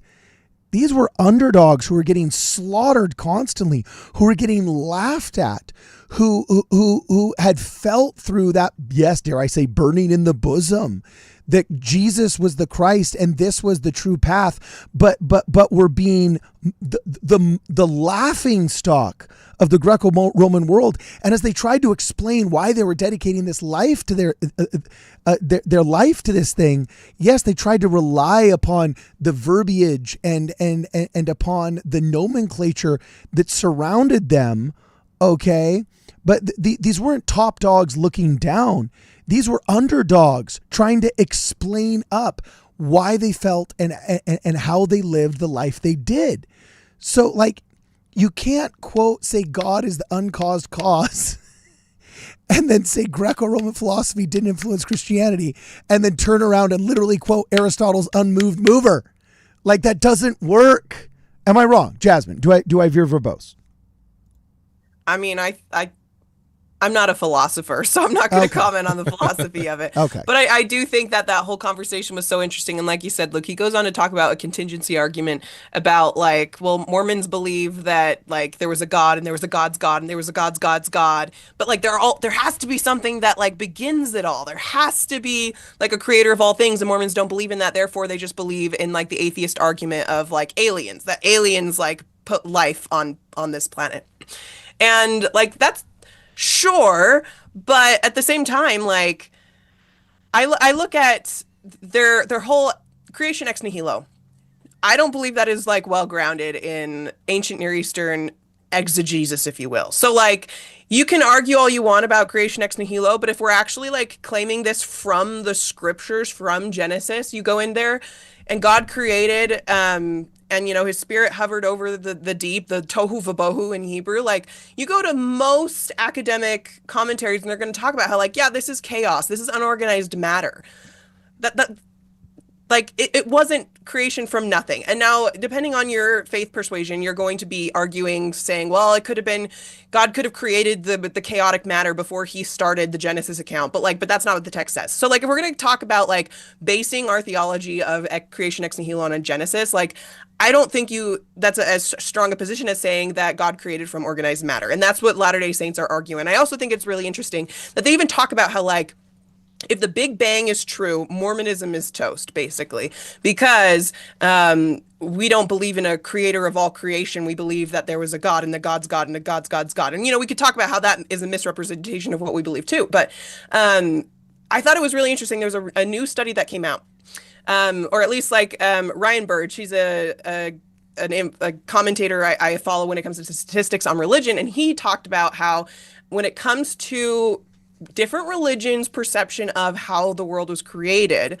I put it in the Discord, but let me pull it up. It was just so fascinating because Latter-day Saints actually come out being, like, more spiritually, like, believing in God's intervention in creation than Catholics are by a margin. So he said that 24% of Catholics believe in pure evolution, and he defined that as God had no role in creation. So 24% of Catholics, whereas Latter-day Saints, only 8% of Latter-day Saints believe in pure evolution, as in God was not involved in creation as all. Whereas Latter-day Saints have the biggest, chunk of ours pie of people who believe that God used natural processes but was involved in creation. And so we're like 73% of Latter-day Saints is that category, and for Catholics it's only 55%. So they're arguing that we are essentially philosophically atheists, and I'm not a philosopher, so I'm not going to argue that. And yet, like, in some way, Latter-day Saints are actually in practice more willing to acknowledge God's hand in creation. And I just think, like, okay, like, give us a bone there. Rock on. So awesome. true. I did get the graphic out of the Discord and I put it on the screen. So Sweet. audience just got to see that. Let's continue. Oh, a couple of super chats before we go. Thank you everybody. We're over 1,000 viewers right now. So we're having some fun with a very large room full of people. Thank you everybody who has contributed thus far to the live stream. Let's check out a couple of these super chats. It's amateur hour here. Let me get that back up on the screen. Here we go. Okay. Been here, done that. That is a great name. Been here, done that says we are founded on revelation, not philosophy. Joseph Smith didn't philosophize God into existence. He saw a vision like the prophets of old. God is not found at the end of a syllogism, says one Truman G. Madsen. Thank you very much. Also, Al Jeff says it's not that we don't believe in God, Joe. We just simply understand him better than you. Okay. A little bit rough, sharp elbows in the key. But no two shots. It was on the floor before the shot. Christopher Rogers says, is this argument against the Church of Jesus Christ of Latter-day Saints that we do not ascribe to the philosophies of men mingled with scripture? I think that is indeed it. Thank you, Christopher. And Zovikin 4844 says core doctrine hasn't changed. Compare 1842 articles of faith with 2026 articles of faith. And House of Israel says it's proven that humans have slight variations when recalling events. It goes towards honesty. Liars tend to repeat exactness. Interesting. I'd want to see some study on that, but I've heard similar things. And then Blade Gracious says, can we get intelligible usernames too? Like Z Blade Gracino 6 or whatever. I don't know. Can it be your name or like Cool Guy 7 or something? I don't know. Anyway, is it just me or is Joe Heschmeyer just going down the list of the same points as the God Makers does? Sigh, this is getting really old now. In his defense, he does not say Freemasons and the temple ceremonies or Galatians 1:8, which is just like a huge relief. Okay. To And I not know hear we've been those pretty in one of harsh these. on Joe in general, but honestly, like I thought we're being more animated and emotional about this than he ever was. Like I appreciated that it was like a very like calm discussion, and maybe you'll chalk that up to niceness culture, but I did appreciate that it seemed to be like he tried to do his homework. He was trying his like good faith honest best to like understand and explain and try to make sense of this and like critique it because he's a Catholic. I'm not going to blame him for that, but obviously we have to a certain extent though, like that, I get that you have a very long runway and that's because you're a good person.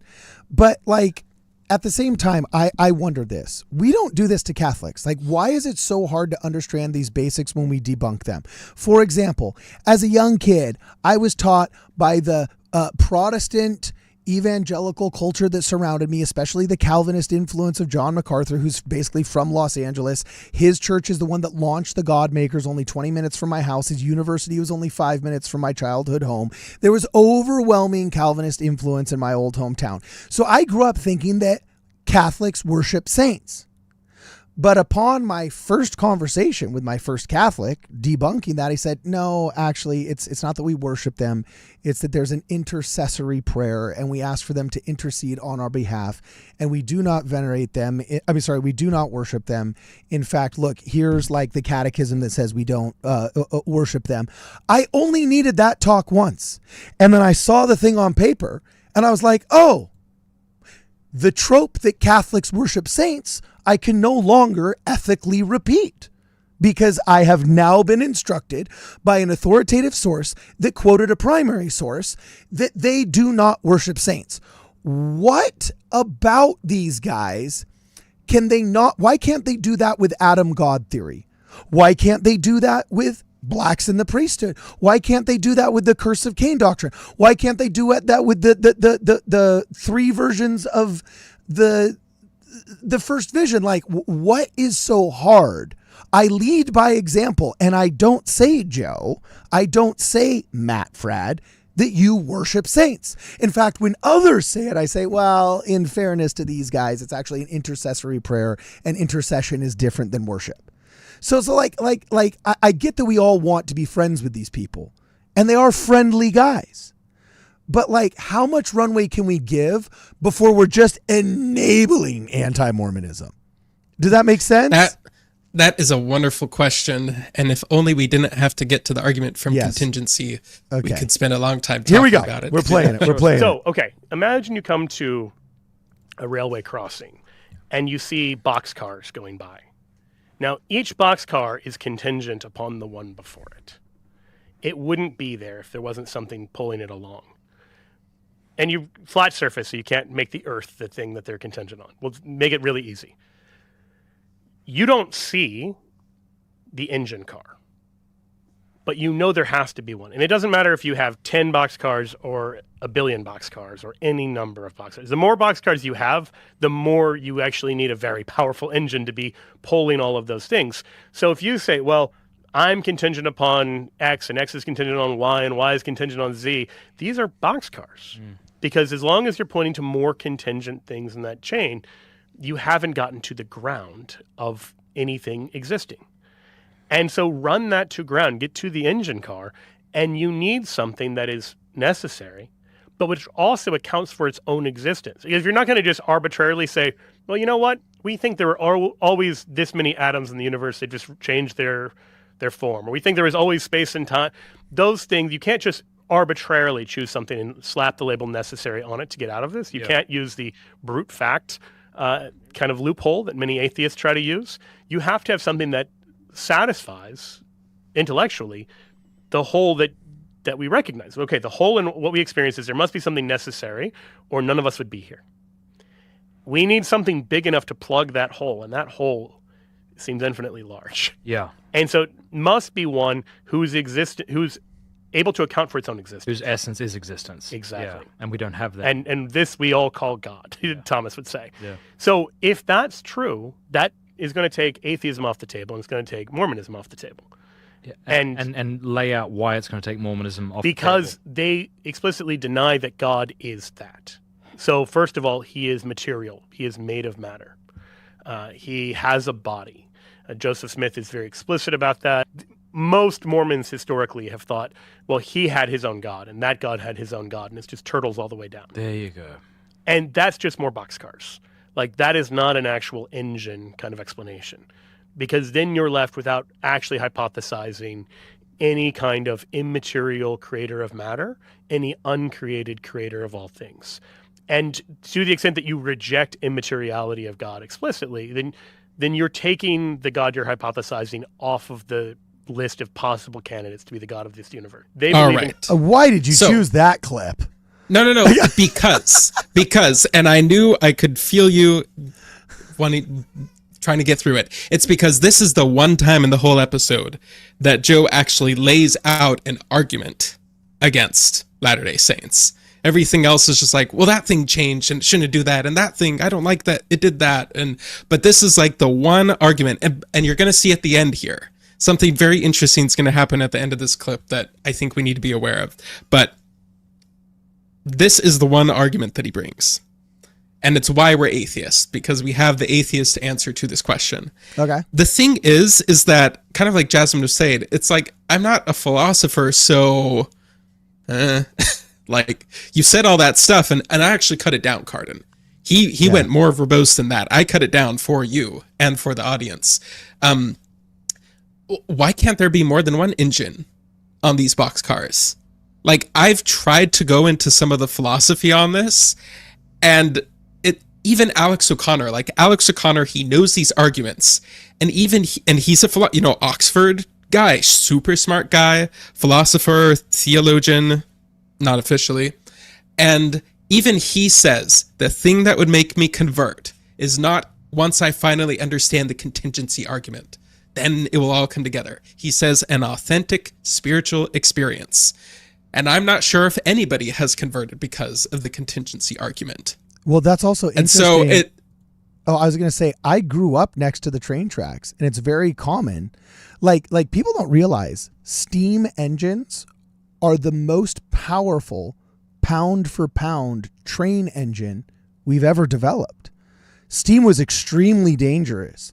If it ruptured, it would explode. If the steam came out the wrong way, it would melt your skin off. The accidents that happened because of coal, the accidents that happened because of steam were just devastating. We switched to the modern diesel trains that you guys see, those big, long, yellow, boxy ones. We switched to those train engines because they were more dependable and safe as a fuel source diesel, not because they were actually more powerful. So oftentimes to tow the same amount of cars, you would need 2 or 3 diesel cars. And we've all seen that on a train, right? So if you want to make the contingency argument and say God is the train pulling all of the carts, well, boy, you just made a real good case for a plural Elohim, didn't you? Yeah. Well, and I don't and they even know make that, us like, I think in like when it comes to like the official church position today on the Church of Jesus Christ of Latter-day Saints website, like the church does not take a position about like, does God have a God? Does God's God have a God? Does God have a God? and it was like, never what in were the their roles? scriptures. Right. It's not Never in the like, the scriptures. position today is that like God the Father has created everything. Yes, he has a body. And yes, there's the King Follett discourse, but like we still view God as the creator of everything that we know. For our purposes, like he is the creator of all things.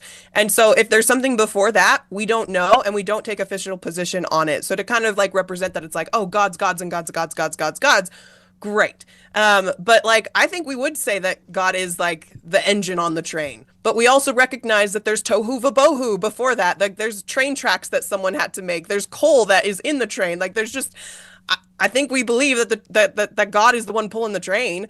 We just believe that there may be more that we don't know about. Okay, so we're already into overtime right now. How many more of these do we have? Let's choose one last good one. Oh, okay. No. So finish this one and then go to the future of Mormonism. Okay, the future of Mormonism. It's like it's 2 more points and that's it. This is too good. Great suit. I just can't get over how like this is just great studio. Yeah, these guys got it going on here. Got that Daily Wire money. For real, DW. So, all right, so here we go. Browser plus reaction. There. Okay, press play, go. In creation from pre-existing matter. And if you ask where that pre-existing matter comes from, you get the same kind of shrug of the shoulders. Okay. And so God is not a creator. Their God, lowercase g, is not a creator. Steel manning it, they're going to say he's a creator in the same way that any artist is a creator. Okay. Like when you create the way that the word creation is always used. That's what we mean by creation. It's just kind of funny. They're like, he's like a creator, but not actually a creator. Because when they say creator, they just mean the way that it is always used. Like a content not in the way creator. That, yeah, it's really funny. It's almost like the content creator used the term creator the way content creators meant to use the word creator. Okay, awesome. Yeah. When you build a statue, we can call Michelangelo a creator in a certain sense, but he doesn't create the marble. He just turns the marble into something beautiful. Athanasius is on the Incarnation. Mm-hmm. He talks about this. Yes. He makes this I don't think he distinction. mentions Michelangelo, but you're right. No, but he does make the distinction. If I'm not creating out of nothing, then I'm like a carpenter that fashions something. By the way, in Catholics' defense, we need to have cigars. Like, Jasmine, be honest. If Neil smoked a solid cigar at the end of the day as he read the newspaper... No, you don't think so? You don't think it's like a nice, thick stogie doesn't just add something to a man? Yeah, no, I'm gonna call the word of wisdom card on that one. I'm glad that we don't smoke at all in any No, way, not shape, cigarettes, but just like a good tobacco Cuban. It's all gross. It's all gross. Okay. I think it looks cool. It smells gross. Okay. He doesn't create you. He gives you a body, but you have a pre-existing intelligence. Am I as old as God? There and is by no God, lowercase g? Yeah. I'm as old as You're infinitely old. Right. You're uncreated. And that's something Mormons teach today. It's even a point that they will use against Christians and say... And even that is like a misrepresentation because like there's debate with this again, like deep doctrine that the church doesn't take official position on is like, did God the Father beget our spirits and like are we immortal intelligences or are we like created spirits? Like even that is a point of debate. So to say that like, oh yeah, Mormons believe this and they're going to use it against you, just misrepresented. Oh, by the way, before we go to the future of Mormonism, Jasmine. Wait, we need to finish this. This is the important one. Oh shoot! This is unedited. I just went and you're going to see what Matt does. In a certain sense, but he doesn't create the marble. He just turns the marble into something beautiful. Athanasius go a little is on the forward. I make something. Right. I don't create it. He doesn't create you. He gives you a body, but you have a pre-existing intelligence. Am I as old as God? There and is by no God, lowercase g? Yeah. I'm as old as You're lowercase infinitely g. old. Right. You're uncreated. And that's something Mormons teach today. It's even a point that they will use against Christians and say, you've got this problem of evil because the creation exists here without its consent. Everyone who's ever created by God did not consent to be created, and so therefore God is morally responsible for the evils in the world. Whereas in Mormonism, God's not morally responsible for the evils in the world because he's just kind of powerless too. We got to give their God a different name so we know what we're talking about, like Jeff or something. Oh, Okay. Jeff. In fairness So to Jacob, that was Okay. unedited. I've been kind of cutting these together, but that was unedited. So Joe brings up like this key thing of we have this problem of evil. If God just generated us out of nothing, that means all of our desires, predilections, circumstances, motivations, they can't have come from anywhere outside of God. Because God, it all goes back to it, like with not the Godfathers, with the trains. It all goes back to him. So you can't have things outside of him. So when you go to hell, when somebody goes to hell, that's not you. That's God. Because nothing about you came from somewhere outside of God. So he's responsible. Like, this is a big deal. This is the problem of evil. Like, this is one people actually care about. They don't care about what's at the end of all these train cars as much as they care about, like, why do people go to hell? Why is there evil in the world? Why is there suffering? How does this make sense? Not saying it's not a problem for Latter-day Saints, because it's still something that's difficult to grapple with. But the fact that you consented to be here and that God didn't just pick you to be that type of person that's not going to convert to Christianity, it's you, that solves a lot of the issues. And what does Matt do? He doesn't even like register this problem. He's just off thinking about something else and is like, we should call this God Jeff. He's so different. We should call him Jeff. And like, it doesn't even register to him. And this is like one of the key problems with their theology. Doesn't even register. The only thing that happened to we me- just had to hit on that because it's so. I like what the heck when that happened. Maybe I'm just nerdy like that, but it's a big deal. The only thing that clip did for me was make me. I got studio jealousy. I got budget jealousy, and a strange desire to go to a humidor and just smoke. So, yeah. But when Last I one- explained it, at Back least on the when I cigars. explained it, did it make sense why that was a big deal? Or, No, or am I just a nerd? No. Only half nerd. But you're our nerd, Okay. Luke. So that's what matters. Last one is the future of Mormonism. Here we go. 5 years look like, would you say, between Christians and Mormons? That's a good question. I think that they are becoming part of the public consciousness in a deeper way, that they were on the fringes of the periphery, and then in our lifetimes, they've become more well-known and were originally an object of just mockery and derision by a lot of Americans. South Park, the Book of Mormon musical, all this stuff. Yeah. And I think now you're going to have more of an appreciation for the unique kind of genius that you find within Mormonism, but also more of an engagement with the obvious logical and philosophical and theological problems. Huh. Oh, Mark my words on this. You're going to see an ongoing watering down of some of the theological distinctives of Mormonism on the sexual front. Some of the things we actually agree on now, they aren't standing up as strongly to the culture on some of those things when you actually get into the weeds. Like what? Well, on abortion, but also on homosexuality. So on abortion, Okay, as the only person that lived through Proposition 8 in California and can speak authoritatively on our cultural impact on that front, it was us and the Knights of Columbus, bro. You have no idea what you're talking about. You have not lived it. I let him continue. I thought they were good on abortion. but their church refuses to call abortion murder because they sometimes permit it. You need to pray on it and get the permission of the bishop, but you're allowed to abort. And logically, this is just caving to. So, according to Mormonism, you can sometimes kill an innocent human being and Yes. be justified in doing so. That's right. And they stopped short of calling it murder because they, and this was another thing that I pressed. No, it's rape, incest, mother's life. It's not. It's not premeditated. Yeah, murder he doesn't if you're specify saving- when. If you're saving Yeah. a life, yeah, that was. But again, see, this Jasmine goes to like my. What, like, that's a simple explanation. Now, in Joe Heschmeyer's defense, Jacob Hansen veered very verbose in that one interfaith talk we went to when he discussed this. Do you remember that? Yeah, and in fact, I remember when I was watching that, I was thinking like, oh, I probably wouldn't have articulated it that way. Like, I don't hold that view necessarily when it comes to abortion. Like, Jacob's taking a different direction. And to be fair, I don't even remember what he said about that, so I couldn't re-articulate It was so if you asked verbose, me. none of us could. But I do remember that, like, I probably wouldn't have taken that position. And so again, like, and that's not a knock against Jacob. Like, he's welcome to have that position. Like, that's the beauty of the Latter-day Saint perspective, is that, like, there's a lot of room for different perspectives on it, as long as we're within church policy and doctrine. But I think when it came to, so Joe's perception is filtered through Jacob, and so maybe he has, like, a more lenient perception of what we actually believe about abortion, when, like, I don't know. I'm not making a whole lot of sense. Well, when you say kill but, an like, innocent, that insinuates a motive, and the motive being murder. And if it were an innocent, that would be murder. But like, our stake president was my wife's OBGYN. She had a hematoma that was dropping her hemoglobin to literally life-threatening levels. And he came in and he told her, and he said, if you were on the Pioneer Trail, you would be dead by now. You're not on the Pioneer Trail. You're in my care. So you're on bed rest for 6 weeks.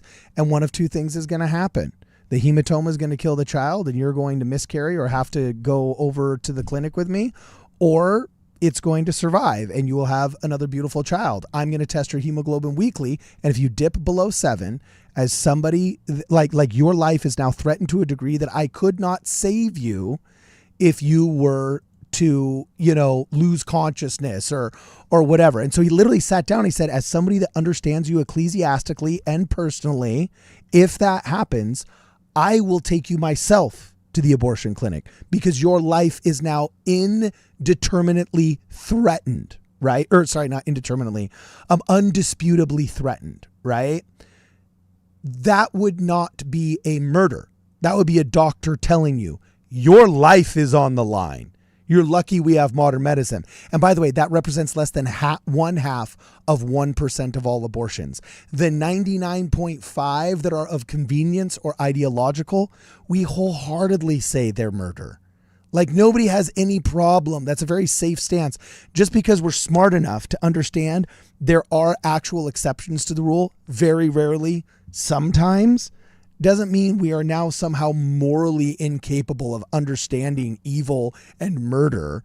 This is again where I'm like, well, let's steel man, because I think they're not understanding why we have a different position. Like, Joe said it, but then Matt just kind of like, how could they? And it's that we do not have a position on, because we pre-exist.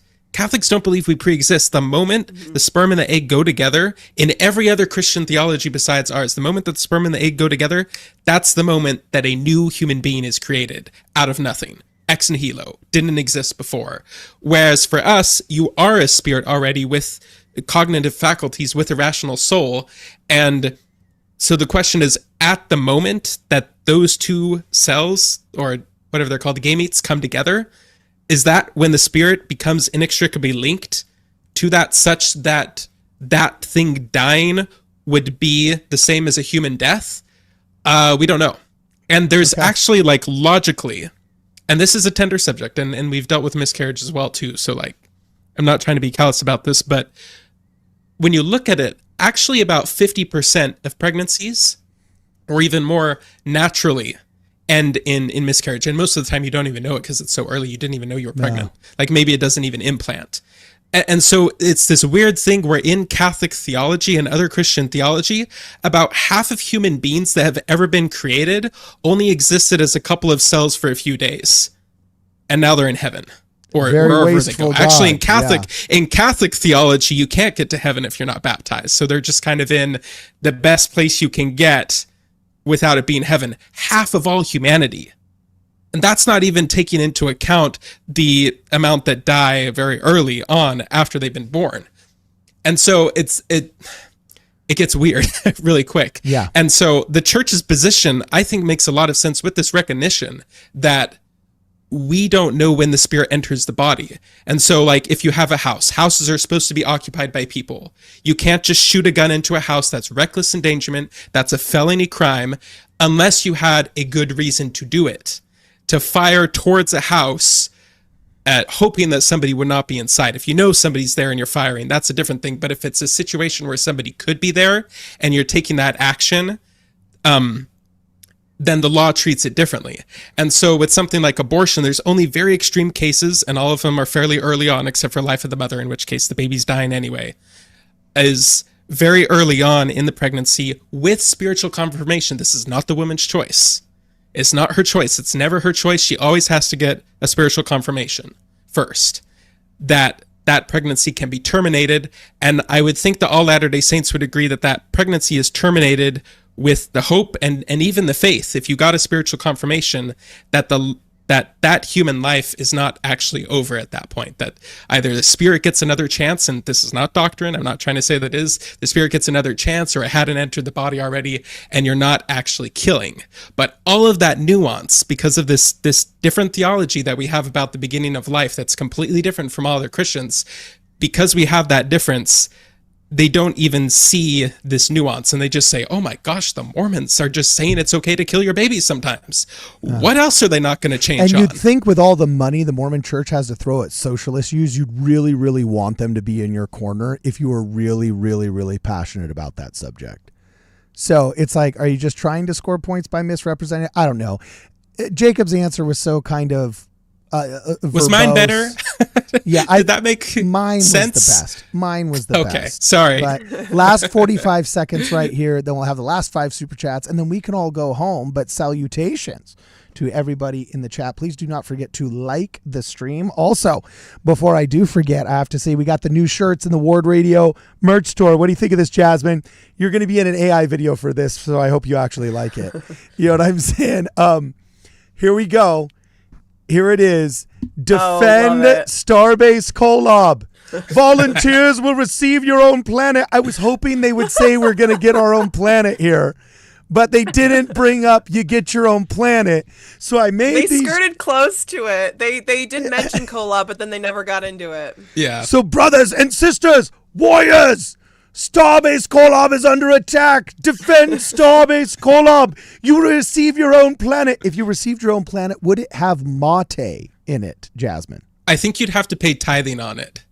Would actually be the thing. That's yeah. true. Capital gains tax. Okay, the last 45 seconds of Frad and Heschmeyer on the Daily Wire. Go. Asked Jacob about in the event we had prior to the debate. And he just said, well, we don't know for sure when the soul enters the body. Yeah. He took the Nancy Pelosi out. And yeah, that was that weird. Sort of thing. Except really Nancy Pelosi's a Catholic, so she can't do that. Like, they're not recognizing that we have a completely different conception. That's funny. Okay. Like, come on. That's funny. Find more Mormons who are exposed to things like that, which are their own church's teaching, they don't even realize are their church's teaching.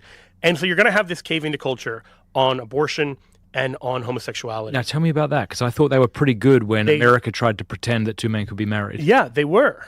But there is a lot of an internal push on this. And so I don't... Internal push? Yeah, within Mormonism, within the ranks, you have people saying like, oh, well, maybe it's, maybe we're being too hard on this issue. Well, yeah. I mean, so I don't know what that's going to mean. If your doctrines and morality can change. Right. I don't know a reason why. Like, if you can get something like marriage wrong on plural marriage, that can reverse. What about contraception and masturbation? I don't know much about it. To be honest, I've never talked in any great detail on those issues with them. Here, we'll talk with you.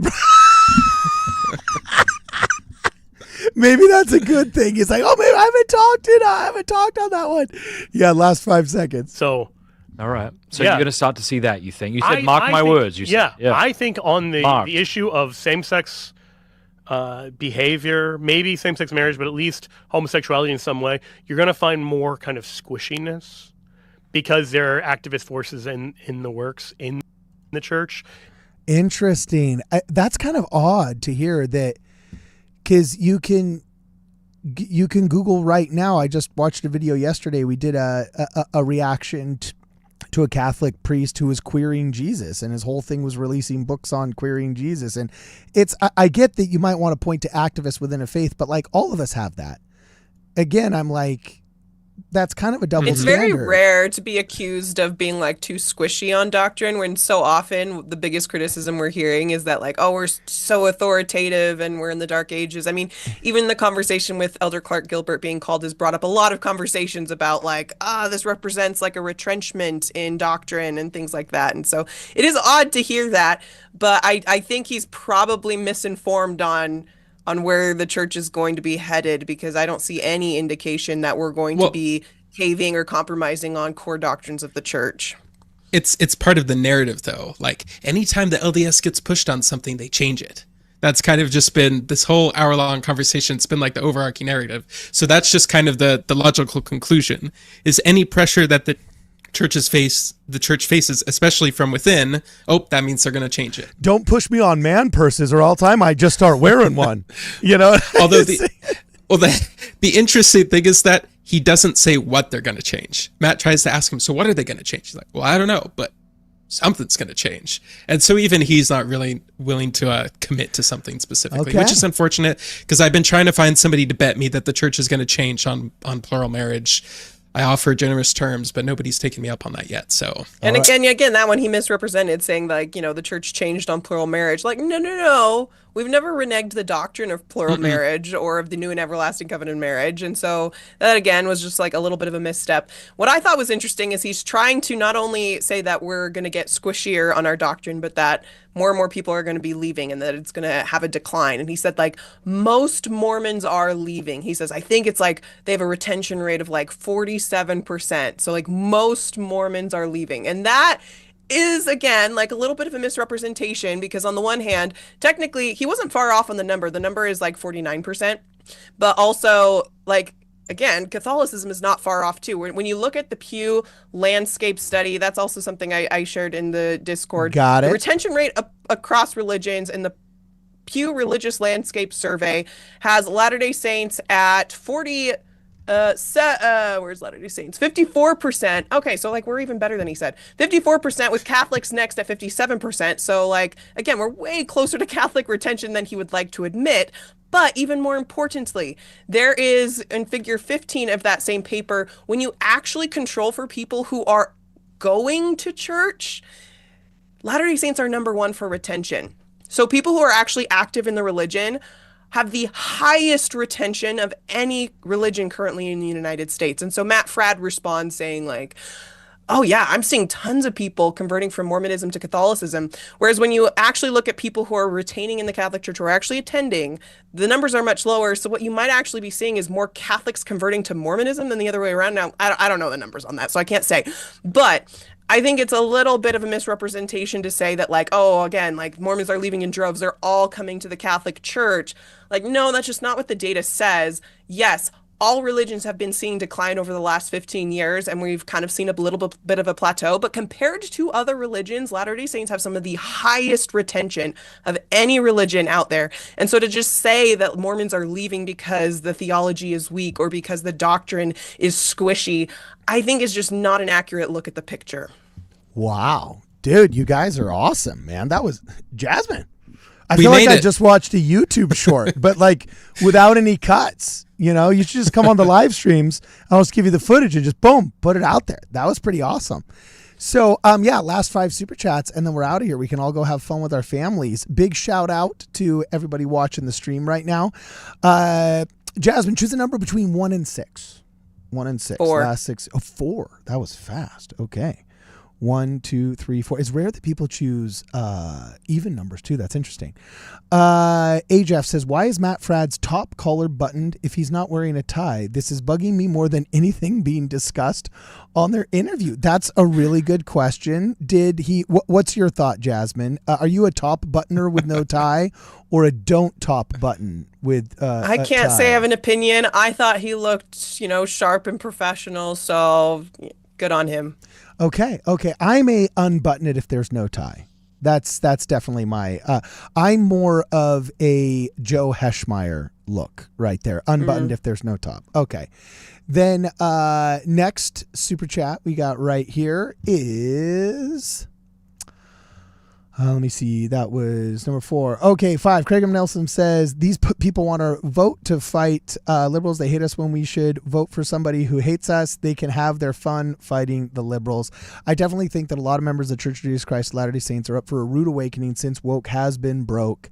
And they're used to thinking that the enemy of their enemy is their friend because politics have informed so much of our religion instead of Christ and Scripture informing a lot of our religious practice. And that's actually kind of a shame on us thing.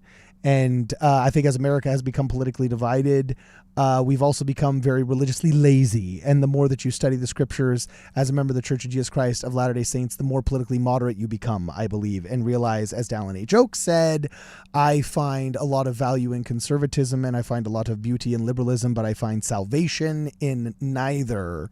And I kind of feel that's where I stand. Any other thoughts on this before we go to the next super chat? Well, I do think that you guys talk about like how much ramp can we give these people, the anti-Mormonism, like, but I don't know. I still do think like, I think we have a lot in common with our other Christian brothers and sisters. And I just wish, I have some optimism that we can build bridges. And I wish that they would see us as allies rather than enemies, because I do think that like our enemy is more in line with like the forces of atheism and secularism. Like if we're all united in believing in God, like why can't we just work together? That's my opinion. So I have optimism that we should work together with Catholics in not putting up walls and building bridges. And maybe this whole like debunking this thing wasn't very helpful for that goal, but that ultimately is my feeling. Hey, I share your optimism. That's why we like you. Blessing 1532 says, layman's terms, if God was once a man, I don't believe in that God, so I'm atheist to yours. If God is triune, you're atheist to mine. Fair? Question mark. Sounds about right. Let's talk with Except Hayden. we don't even really divide people in like theology correct, Christian, theology wrong, atheist. True. We don't really, that's more of a framework that Catholics use. Okay. Less 3 more super chats. Joe is coping from the debate, I see. Says, let's talk with Hayden Carroll. Savage, my man. We can't attribute motive. Yeah, I was about to say. No, you big cyber bully, Hayden. Jeez, man. We're trying to make friends here and hopefully get a cigar. Just kidding. The decorative. The Chris, and I can't read the rest of the username, says cigars are for wannabe intellectuals. Change my mind. Oh, do you really not like the smell of cigars, Jasmine? As in just like the smell, not the smoke, but like when you walk past a cigar shop, you don't sense part of your soul just wanting to go inside. No. Okay. Interesting.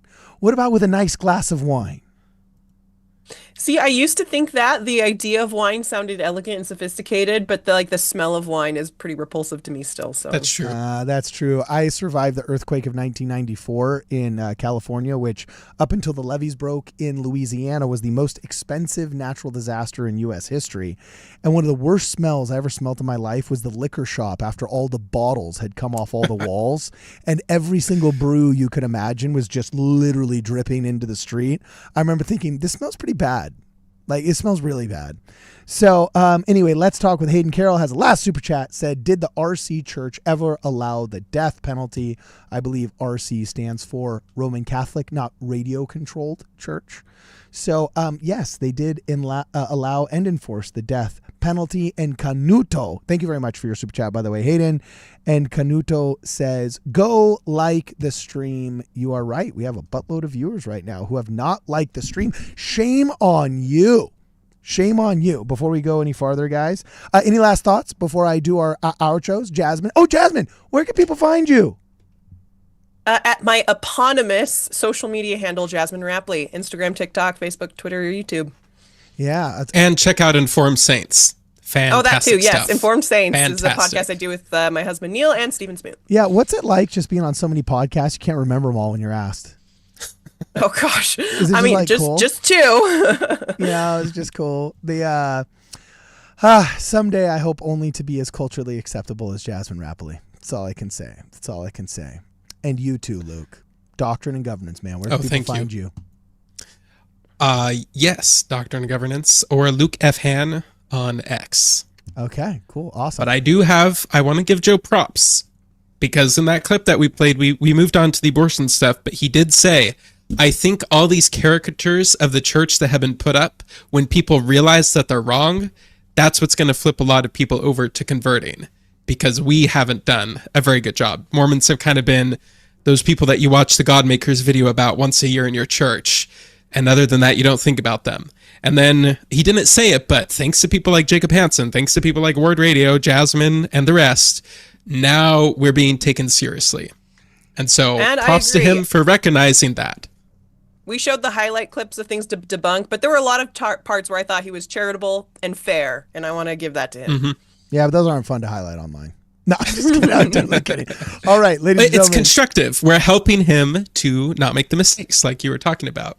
All right, awesome. So, guys, if you want to support the channel, please make sure that you guys check out our Ward Radio merch store. There you can buy a hat, or you can get one of our popular you can buy a shirt, or you can get one of our popular War in Heaven veteran hats. Also, for only about another couple of weeks here, we will be available on both Venmo and then in perpetuity on Zelle as part of our transition under the tax code. And don't forget, we've got the new War in Heaven veteran hats, Defend Starbase Kolob shirts. The motherland is under attack. Defend Starbase Kolob. As promised, volunteers will receive their own planet. So you guys can check that out as well on the merch store. Thank you to our sponsor, Go and Do Travel. You can see them behind me, as well as Angel Studios and Tiny 3D Temples and Scripture Notes for their generosity. There will be links to all of those sponsors in the description as well. It's been real, and it's been fun, and it's been real fun for this and more. Please make sure you guys check us out at wardradio.com. I built a rocket in my basement.